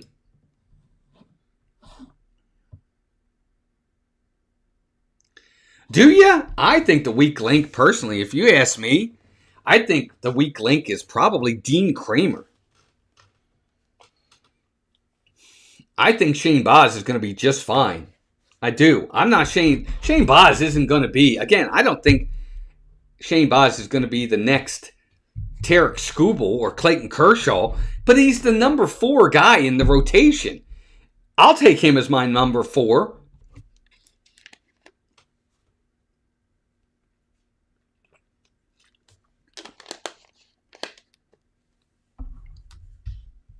I think we sometimes have, not that you do, Daniel, I'm not saying that at all, but I think sometimes as fans we have these unrealistic expectations that our rotation is going to be full of aces. That's not the case. There are very few teams that have more than one guy that's a bona fide ace. I got to be honest with you, I think the Orioles right now have 3 guys that are pitching like aces. Trevor Rogers, Kyle Bradish, and Brandon Young are all pitching like an ace. And ShaneBaz has been good, and Dean Kramer's been adequate. I think the Orioles are in a good spot with their starters right now. It's definitely their strength. Wow, look at that. We hit our goal. Thank you, guys. We hit our like goal. All right, back to the top of the lineup for the Birds. Taylor Ward, Pete Alonso, Gunnar Henderson. Really, really, really need to get that lead back. Let's see if we can get it. Come on, O's. On Sunday at 10 p.m. Bid now at Orioles. All right. First pitch to Ward. Fastball for a strike, 0-1. Guerrero is still in the game for the Red Sox. 4-4 game. 7th inning, guys. It's getting late. 0-1 pitch. Here's a line drive. Base hit into right field. That's going to get by the right fielder. Taylor Ward's going to make the turn, go to second. Here's the throw. Not in time. He gets by the second baseman. But it was backed up by the third baseman. Nice play there. A leadoff double for Taylor Ward. I agree, Daniel. He didn't feel his position in that inning. He certainly did not. But he is eating up innings. He's through 6 innings. So a leadoff double for Taylor Ward. Just like that, the Orioles got a shot here. Muscle Car Crazy, welcome in. Good to see you again. No, it's Walt, actually. It's not Pete. First pitch. Oh, wow. It's called a strike. It looked like a ball, but it was called a strike. Muscle Car Crazy, this is Walt, not Pete. But welcome in. All right, 0-1 pitch to Pete Alonso. Really need Alonso to get going here. 0-1 pitch. There's a line drive. Base hit into center field. It was hit really hard. They're going to hold Taylor Ward. I don't blame him. That's a good idea. That ball was smoked, and the center fielder got on it quick. He would not have scored. So Taylor Ward's at third. Pete Alonso's at first. First and third. Nobody out. Here comes Gunnar. They're probably going to pull Guerrero right here and bring in a lefty. That ball was hit really hard. Taylor Ward would not have scored. Shermhart, welcome in.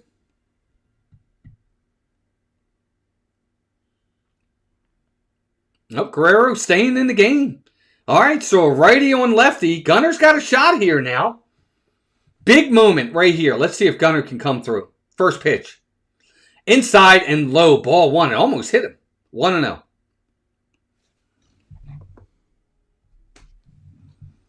See, these are the situations for me that I think Gunner doesn't do well. And that's the big situations when you need the big hit late in the game. Let's see what he can do here, though. 1-0 pitch. Swing and a foul back. 1-1. And in all honesty, Gunner doesn't even need a hit here. A fly ball is going to score Taylor Ward and the Orioles get the lead back.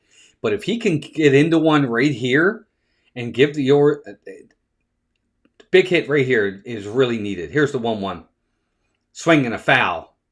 So quickly, 1-2 on Gunnar Henderson. 102 miles an hour by Guerrero right there.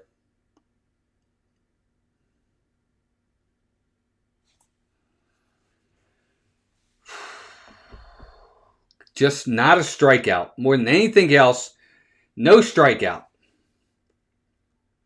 1-2 pitch. Swinging a foul straight back. He almost got to that one. He was on it. He just missed it a little bit. He fouled it straight back.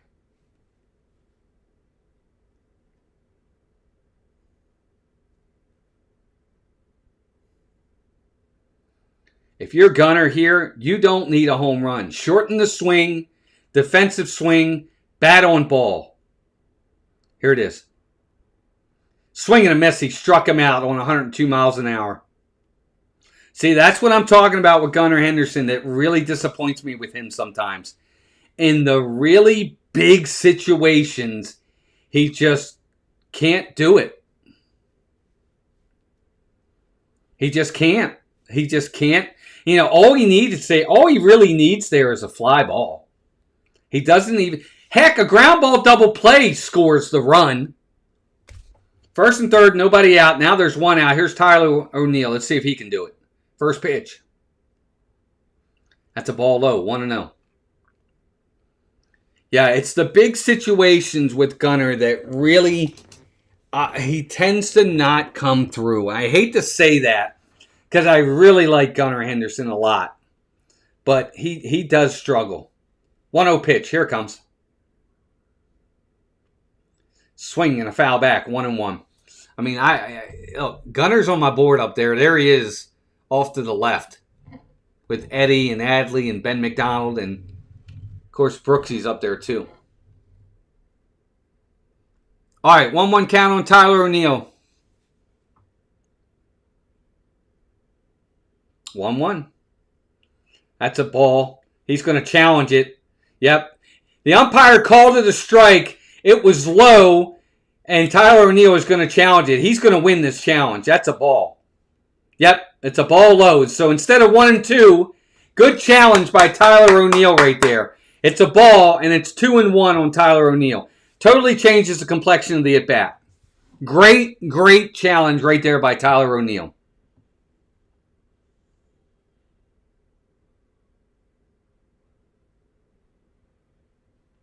Two-one pitch. There's a line drive. One hopper. Oh, to short the second baseman. Bobble bobbles it, throws to first. He's going to get the out at first, but it's going to score the run.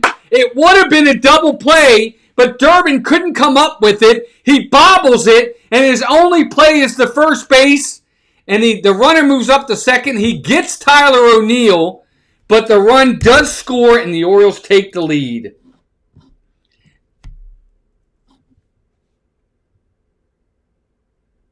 It would have been a tailor-made double play, and Caleb Durbin could not come up with it. He throws Tyler O'Neill out at first, but it allows the Orioles to keep the inning alive. See what happens when you put the ball in play?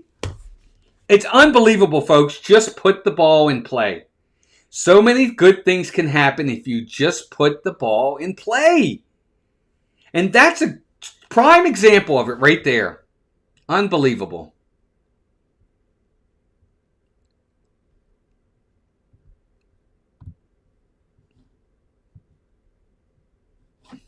All right, Dylan Beavers is going to hit for Kobe Mayo, which, who's going to play third? Okay, so the Orioles got a man on second. Here's Dylan Beavers, righty on lefty. Here's the pitch. Swing and a miss on a sinker, 0-1. Wait, so who's going to play third? I'm sorry. Mayo was DHing. That's right. Encarnacion is at third. I'm sorry. Mayo was DHing. My bad. 0-1 to Dylan Beavers. Here's the pitch. Here's a called strike 2 on another sinker. 0-2.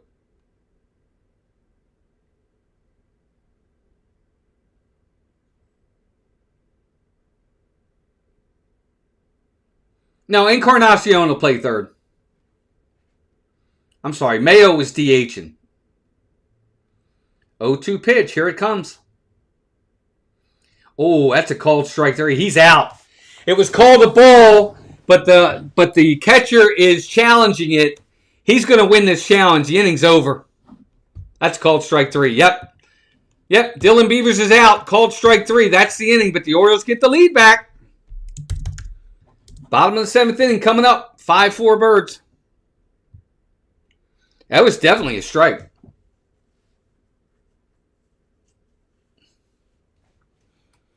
Guys, it's getting late. Bottom of the 7th coming up. Orioles got to find a way to hold on to this lead. If they could just play good defense right now, the way that everything's going, they'll be just fine. Again, ShaneBaz, 6 innings, 7 hits, 4 runs, 2 earned, no walks, and 6 Ks. He's done everything he's had to do to keep them in this game.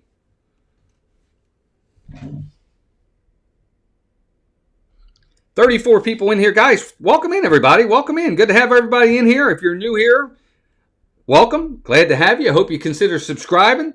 We're trying to get to 1,400 subscribers. We're at 1,372. We picked up a couple more tonight. I think we picked up 3 more, so I appreciate that. We're about 28 away from 1,400. We're a real small channel here, but we have a good time with it. We're very cordial in here. Everybody's welcome. You're more than welcome to come in and cheer for your team, even if it's not the Orioles. We just ask that you do it respectfully. That's all. And we have great mods in here that do a wonderful job welcoming everybody in, sharing out our social media stuff, and we have a lot of fun with it. I try to keep it as PG as I can in here, folks, because there might be kids watching, and if they are, I want them to watch. It's good. I want them to be able to follow baseball and watch it and enjoy it. But to do that, we got to keep it clean.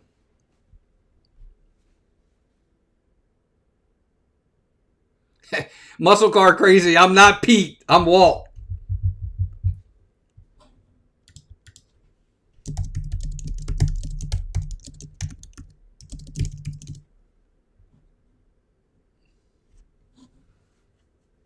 All right, Yenyer Cano in the game. He's going to face Connor Wong, Shea Che-Chung, and Anthony Sigler. Sure, Mart. Thank you. I appreciate you saying that. All right, Cano's ready. He's at the belt. First pitch to Connor Wong. Here it comes.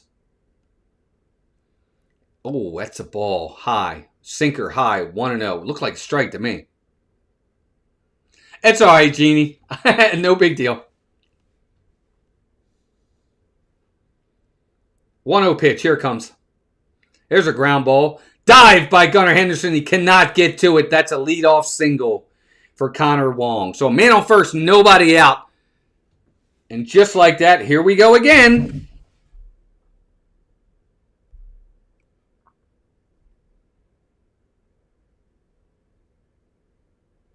Daniel, no problem at all.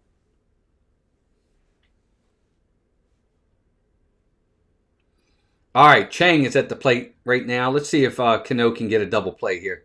First pitch. No, he squares the bunt. He pulls it back, but it's a strike anyway. 0-1. So Sheshang Chang, whatever his name is squaring to bunt here. They're going to try and get that run in scoring position to get back the tie in this game up. Let's see. Third baseman for the Orioles is way in. Here's a ground ball, second base. Going to second for one, back to first. No, Gunnar eats it. They do get the lead runner at second. Smart by Gunnar Henderson to not try and force that right there. They'll take the out. That's one down. They get the lead runner. Chang will be at first base now. Good play by Jeremiah Jackson and by Gunnar to not force that.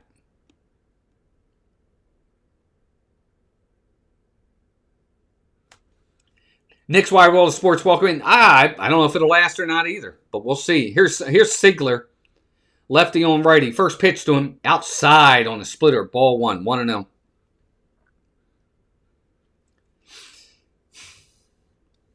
You know, Boston's won 13 in a row. The Orioles have won 7 in a row. This is a great matchup. You can feel the atmosphere tonight. 1-0 pitch. There's a ground ball again to second base. It cannot go to second this time. He's just going to flip it to first to Alonso for the second out.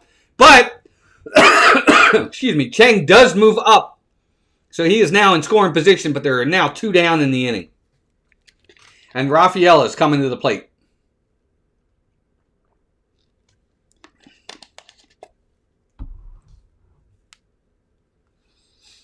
Ceddanne Rafaela is 0 for 3 in the game. He did reach on an error back in the third inning. Let's see what Cano does here. First pitch. Swing and a foul back. 0-1. Yeah, Dan. Somebody's win streak is going to end tonight. You know, Cano, if you're here, just keep the ball down in the zone. He's induced 2 ground balls. Let's see if he can get one more and get out of this. 0-1 pitch. Here it comes. There's a sweeper way outside. Ball 1. 1-1.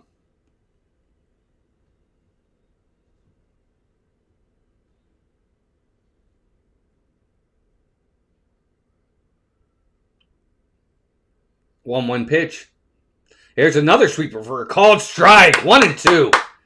Now here we go. Look, now if you're Yennier Cano, you got Rafaela 1-2. Nothing down the middle of the plate. Nothing with a lot of plate. Off the plate, throw a ball here. 1-2 pitch. He didn't throw a ball. Base hit into left field. Left fielder's up with it. He's going to throw home. It's not going to be in time, and we're tied again. And the ball gets by the catcher to the backstop, and Rafaela's into second base. And we are tied again. But that's a bad pitch by Yennier Cano right there. You had him 1-2, and he threw it right down the middle, and Rafaela just pokes it into left field for a base hit. That's bad execution by Yennier Cano. Absolutely no reason to throw that ball right there.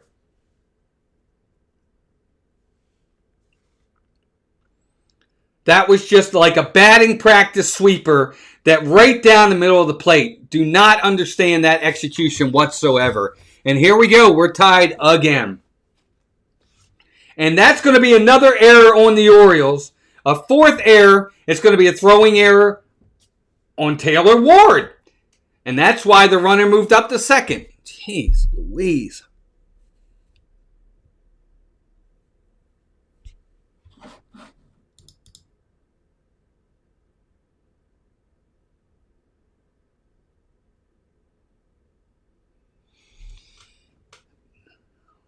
The Orioles have 4 errors in this game. 4 throwing errors in this game. And those 4 errors have cost them 4 runs. Jeremiah Jackson's throw Gunnar Henderson's throw, ShaneBaz's throw, and now Taylor Wart's throw. It's ridiculous. That's absolutely terrible baseball right there. No way that should be happening. 4 throwing errors in one game.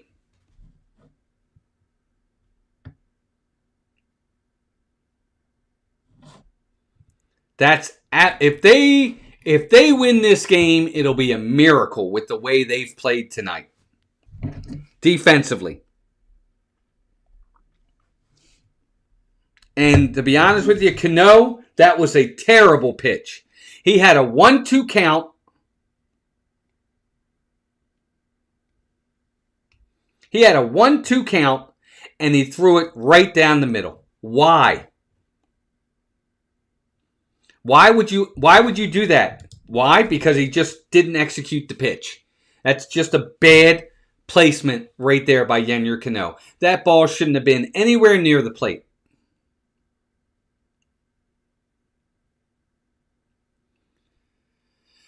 Oh, Basayo's timetable, I'm not sure, Victor. I would assume the next game or so. They didn't put him on the injured list, so we'll see. At least I don't think they did. Yeah, I mean, you get the out here, Daniel, and we're still tied 5-5, and we go to the 8th inning. But they're talking that Cano knows it. He knows it, too. It was a bad pitch. All right, here's Tyler Wells, Abreu at the plate. He's 2 for 3. First pitch to him. There's a called strike on a 4-seam fastball, 0-1. But, Daniel, you're right. You got to stop the bleeding right here. You can't let them get the lead. This is the bottom of the 7th inning. A base hit's going to score Rafaela. He can run. Got to stop it right here. 0-1 pitch. Swinging a foul. So quickly, 0-2. But here we are again. If you're Tyler O'Neill, you have an 0-2 count. There's absolutely no reason to throw a ball anywhere near the middle of the plate.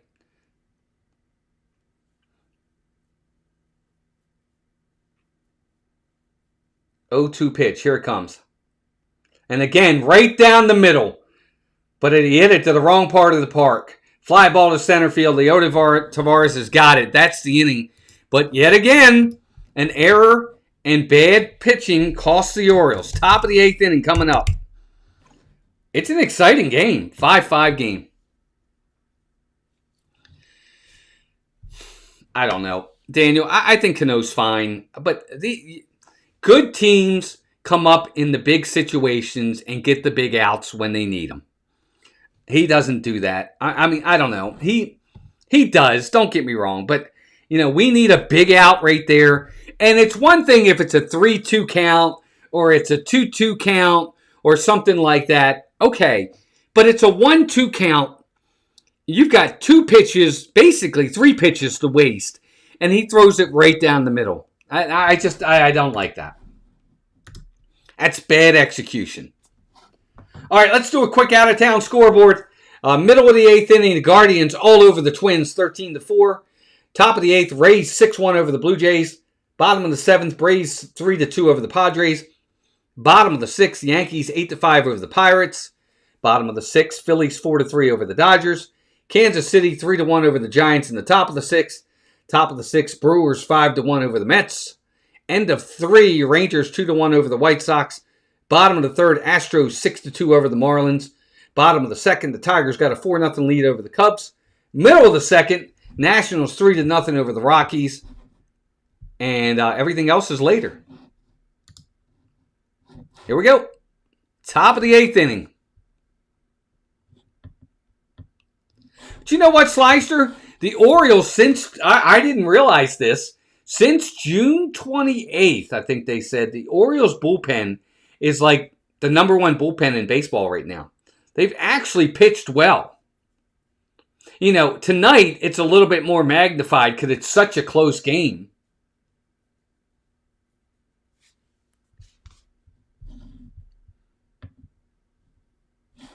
But the bullpen, look it up. The Orioles bullpen over the last 3 weeks has actually been really pitching well. And, that's how you win ball games. All right, here's first pitch. Called strike. Whitlock called strike to Leody Taveras, 0-1. Now they're hitting from the left side. And the Orioles, again, got to keep the pressure on. Try to get another run here. 0-1 pitch. Swing and a miss on the changeup, 0-2. Better, Slyster. They've been better. They really have. And again, you've got to have most facets of the game working if you're going to go on 7-game, 8-game win streaks. 0-2 pitch. Changeup, got him. Strike 3. 1 down here in the 8th.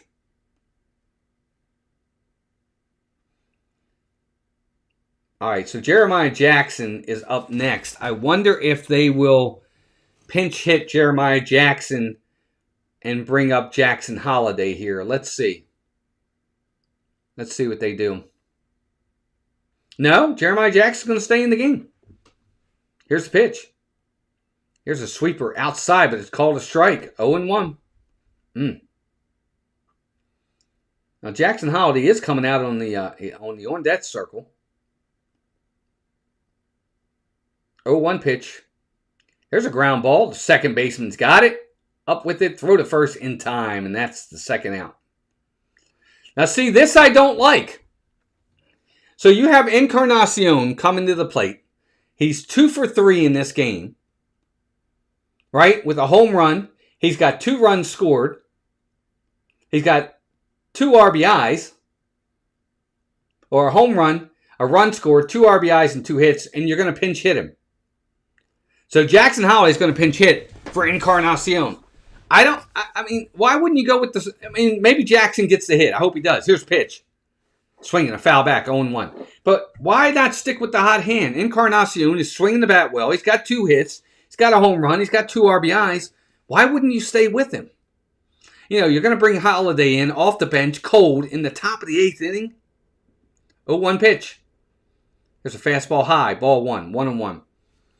I mean, you're asking a lot, but, I mean, you know, it is what it is. I think I would have stuck with Encarnacion. Let him hit. 1-1 pitch. Change up. Swing and a miss. Strike 2. Sony heading out? Head out. Headed out, gang. Take care, Sony. Have a good night. Appreciate you, buddy.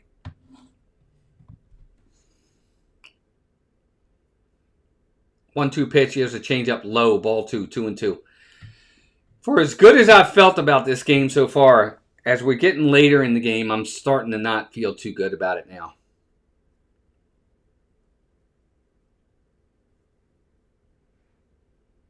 Swing and a pop-up down the third base side. That's going to get out of play. Yeah, Cubs in 1897 scored 36. I know that the Texas Rangers scored 30 against the Orioles back in the 90s at Camden Yards. It was like 30-3. 2-2 pitch. Here's a ground ball to the second baseman. He's got it. Throw to first in time, and that's the inning. No runs, no hits, no errors for the Orioles. Top of the 8th inning is over. We're heading to the bottom of the 8th. We're still tied 5-5.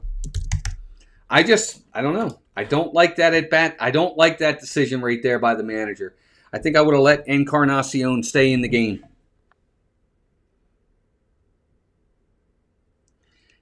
Brian K, welcome in. He says he needs the Red Sox to win. Well, you got a shot. Hey, it's 5-5. It's a 5-5 game, and it's bottom of the 8th inning. You definitely got a shot. Orioles have struck out 13 times in this game. Oh, was it 2007? I thought it was in the 90s, Dan. Isn't that funny? I thought it was like 98, 99, but it was 2007, 10 years later. But I knew the score was 30-3, right? I got the score right. And it was at Oriole Park, and I think Josh Hamilton had like 10 RBIs or 3 home runs that day or something. So I remember a lot about the game.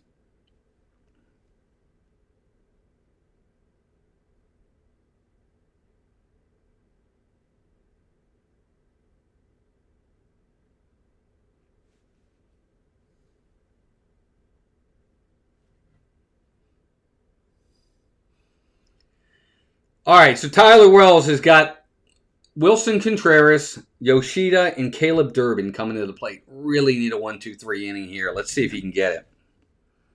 Welcome in, everybody. 47 likes. We are 3 away from 50.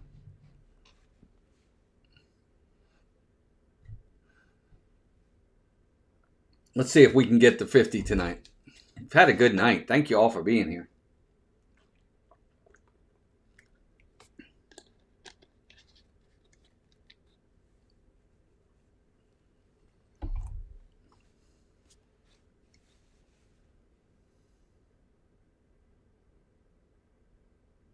Yeah, that's right. They scored 30 in like 6 innings. Yeah, I remember. All right, Tyler Wells, first pitch swinging. Foul back, 0-1.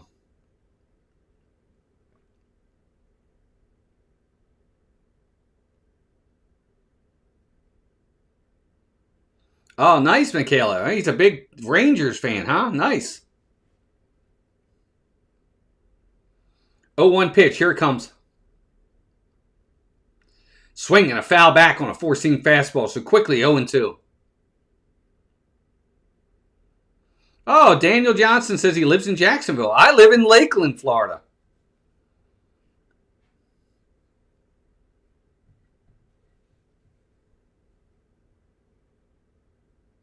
So quickly, 0-2 on Contreras. Again, here we are. I wouldn't put a ball down the middle on Contreras.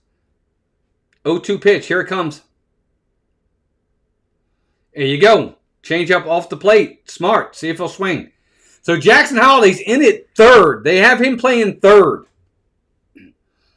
He's got like 10 innings at third base in his career. And they were all in the minor leagues. So let's see how that works out. 1-2 pitch. Check swing. Did he go? He did go. Called strike 3. First base umpire says he swung, and that's 1 out. Contreras is not happy, but he is called out.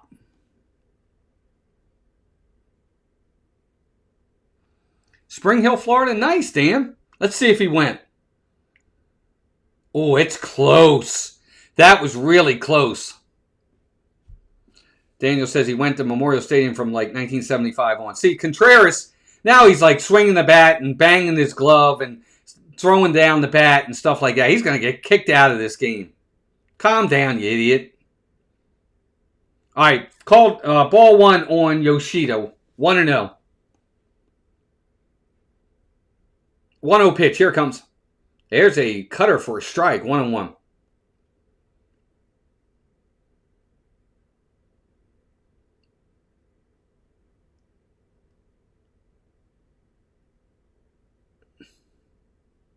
One pitch.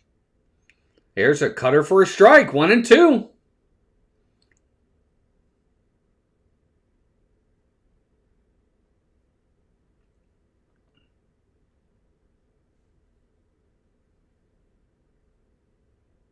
One-two pitch. Here it comes. Swing and a miss. He got him on a changeup.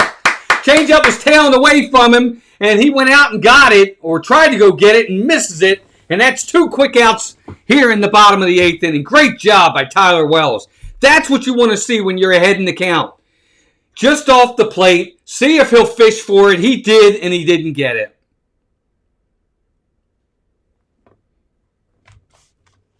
So 2 down. Here's Caleb Durbin. First pitch to him on the way. There's a call. Cutter low and outside. Ball 1. 1-0. It seems like that, Dan. I agree. Still 47 likes, gang. Would love to get to 50. 3 more to go. 1-0 pitch. Fly ball. Right, left field. That ball's gone. Up into the seats. Caleb Durbin with the home run off of Tyler Wells. And it's a 6-5 lead for the Red Sox. Another pitch. He just hung it right down the middle of the plate.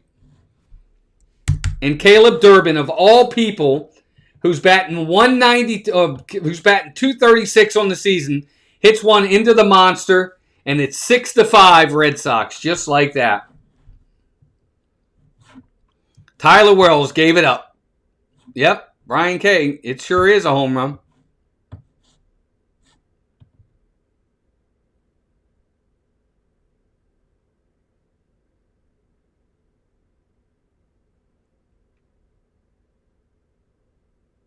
First pitch to Jaron Duran is a called strike. Yeah, it's right down the middle. That was easy. I mean, that was right down the middle. He just put it right down the middle. It's just bad execution on that pitch. For as great as he did against Yoshida, he just put it right down the middle.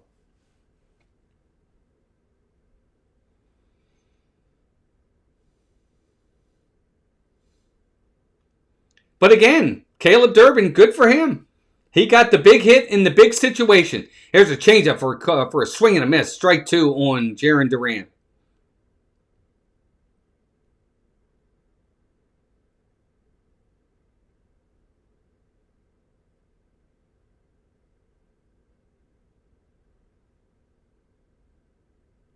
There's a fastball high, cutter, 1 and 2. And that's the key. It's all about getting the big hit in the big situation. They did. The Orioles had opportunities. They haven't. I mean, it's a great game, 6-5. 1-2 pitch. Swing and a foul back. We're going to do it again. It's all about execution. The Orioles had 4 errors in this game that have cost them runs.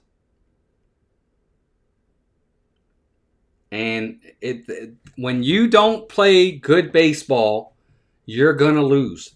And the Red Sox have played good baseball in this game. There's a changeup for a ball, 2-2. The Red Sox have 6 runs, 10 hits, no errors. The Orioles have 5 runs, 10 hits, 4 errors. And those errors have cost the Orioles tonight. It's a 2-2 pitch. That's a ground ball, foul. Oh, well, Michaela, be sure to stay inside if it's going to be that hot.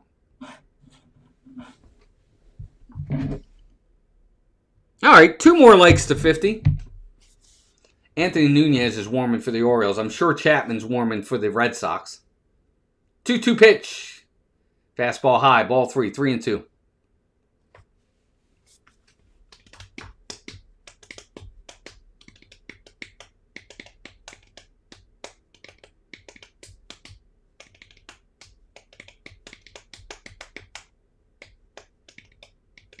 Three-two pitch. Swing and a miss on a changeup. He got him.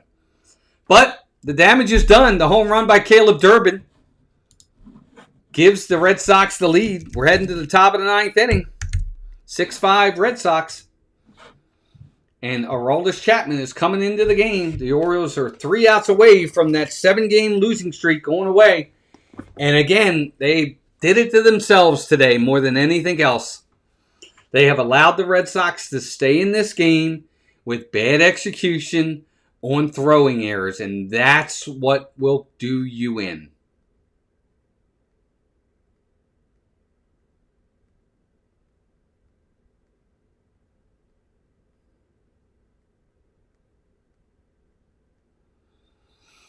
Well, Michaela, be sure to stay inside as best you can and stay hydrated and try to stay cool.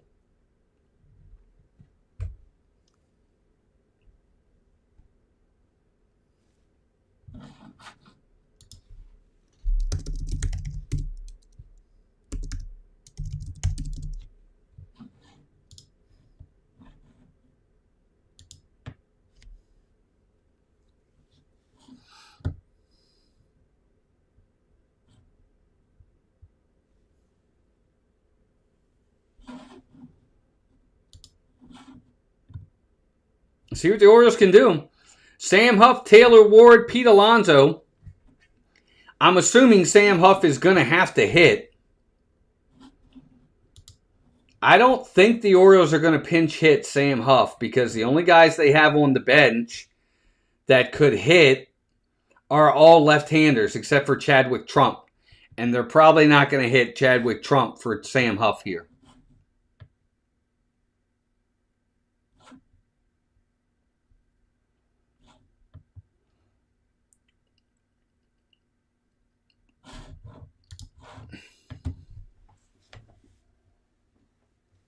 .21 out of 23 saves, .205 ERA on the season, a .121 WHIP. He's got 4.1 walks per 9 innings. He's only given up 1 home run. Opponents are batting .202. Wow, they are going to let... Wow, that's... See? So you're going to have Colton Cowser come to the plate against a lefty. Lefty on lefty. Let's see what Cowser can do. This is a tough ask. First pitch. Swing and a miss on a slider. 0-1. I would assume that Daniel that Basayo is not available. That would be my guess. So if you're Cowser, you're just gearing up for the fastball here. 0-1 pitch. Here it comes. They probably won't even throw him a fastball. Nope. There's a slider high. Ball 1. 1-1. To be honest with you, if you're Chapman, they probably won't throw Cowser a fastball if they don't feel like they need to. I mean, he's gone 2 pitches and already he's thrown just sliders. Here we go. 1-1 pitch. There's a sinker. Inside and high. Ball 2. 2-1.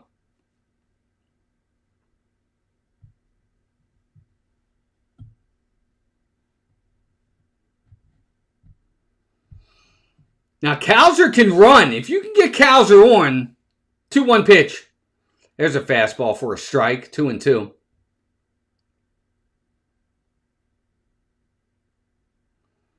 And Cowser's challenging that. I have no idea why. It's going to be a strike.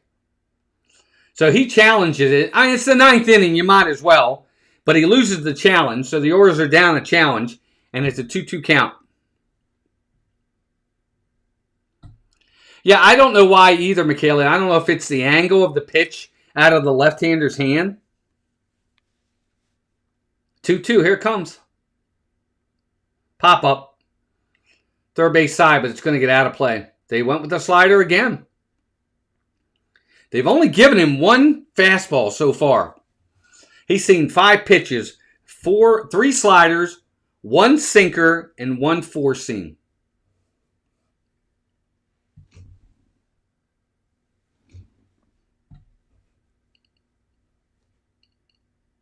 Two-two pitch. Here it comes. Outside on the fastball. Ball 3.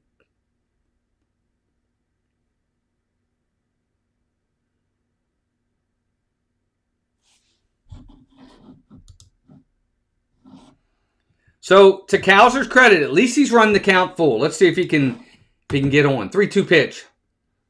There's a line drive. Just foul down the left field line. I don't think, and I could be totally wrong, and I probably will be wrong, I don't think Chapman's going to throw him a fastball here. I think he's going to throw him a slider and see if he can get Cowser to chase. Let's see. 3-2 pitch on the way. He walked him! Ball 4!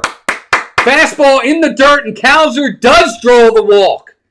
Great job by Colton Cowser. That's going to get us back to the top of the lineup. I don't think the Orioles will bunt here. I don't think you want to give up an out in the 9th inning. You just don't, just to get a runner in scoring position. I think they're probably going to swing away with Taylor Ward here. Cowser might get the green light. First pitch to Ward. Here it comes. Fastball low. Ball 1.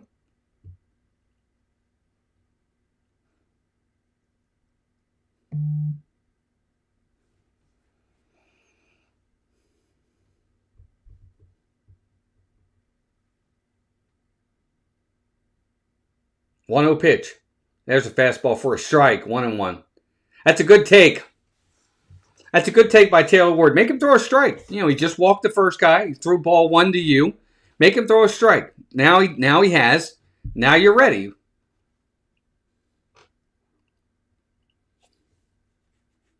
One pitch. See, that was right there. Strike. Called strike 2. Forcing fastball. Taylor Ward didn't even offer at it. That ball was right down the middle. What is he looking at? Now you're behind in the count 1-2. He's probably going to strike out. 1-2 pitch. Swing and a miss. Yep, struck him out. Told you. Taylor, that's a bad at bat by Taylor Ward. I mean, the second pitch was right down the middle, and he was taking it the entire time. He didn't even offer at that pitch. That was his best shot at getting a pitch to hit, and he just let it go. So 1 down. Here's Alonso. You got the guy up. You want up. First pitch. Here it comes. Swinging a foul back. 0-1. Alonso was, he was going for it there, man. He swung at that pitch like he was trying to make it 7-6 Orioles there. I think that's an information swing too if I'm Chapman. See, Kowser's got to go at some point. You got to just let him go. 0-1 pitch. Here it comes. Swinging a foul back. Quickly 0-2 on Pete Alonso. Now, if you're Alonso here, again, guys, strikeouts kill you every single time. Taylor Ward can't put the ball in play. Alonso's got to at least put it in play. 0-2 pitch. Here it comes. Swinging a foul back again. You know what, Dan? I just don't want to see him strike out. That's what makes me angry. If he gets a fly ball and he's out or something like, it is what it is. Just don't strike out. Make him earn it. What's up, G? What up, G? G Wilson. 0-2 pitch. Here it comes. Check swing. He went. He's out. Called strike 3. Pete Alonso's out. So you get the leadoff walk. So angry. I'm so mad. That's 14 strikeouts for this team in this game. That's terrible. You get a leadoff walk, and Taylor Ward and Pete Alonso both step to the plate and strike out. Here's Gunnar. Swing and a miss. Strike 1 on a slider. 0-1. So just like that, Gunnar looked like a world beater his first time up. Now he looks like he's lost at the plate again.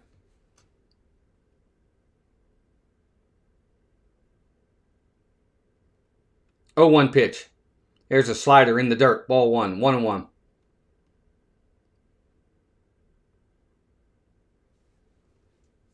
It's terrible because the Orioles are about to lose and the Red Sox are about to win their 14th straight game. Can Gunnar do it in the big situation? Probably not. 1-1 pitch. Here it comes. Fly ball! Left field. It's off the top of the wall! It's going to be another double for Gunnar Henderson. A 2-out double by Gunnar at second and third. Kowser's at first. He should have scored. They should have tried to get him to score. It's a 2-out double by Gunnar Henderson. He does come through, but the Orioles did not score. Kowser's at third base. Great piece of hitting by Gunnar Henderson. Second and third for the Birds. That ball came right down to the left fielder. If that ball doesn't come down right there, if it goes off to the left or right, even just a little bit. All right, here's Tyler O'Neill. First pitch. Called strike. 0-1. Credit to Gunnar. He came through. He got the big hit. He's got 3 doubles in this game. But, man, his error hurt. Come on, Tyler. Base hit. 0-1 pitch. Swinging a foul back, so quickly 0-2.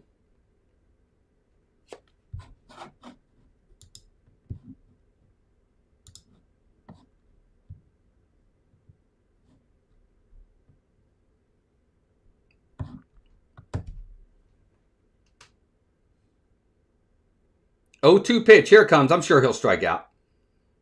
Line drive. Caught by the shortstop. Wow, what a play. He hit it so... Tyler O'Neill hit it about 110 miles an hour, but the shortstop made the catch. That was heading into left field, and the shortstop made a heck of a play to get it, and the Red Sox win the game. Tyler O'Neill was all over that pitch. He almost did it. That was a good try by Tyler O'Neill. Man, he was all over it. But the Red Sox get the win. 14 in a row for Boston. 6-5 over the Orioles.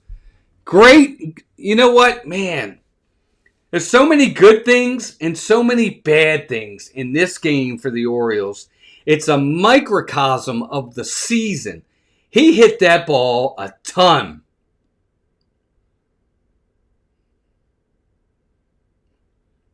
If that shortstop doesn't get that, the Orioles take the lead. But this game was a microcosm of the season for the Orioles. The total inconsistency of this team.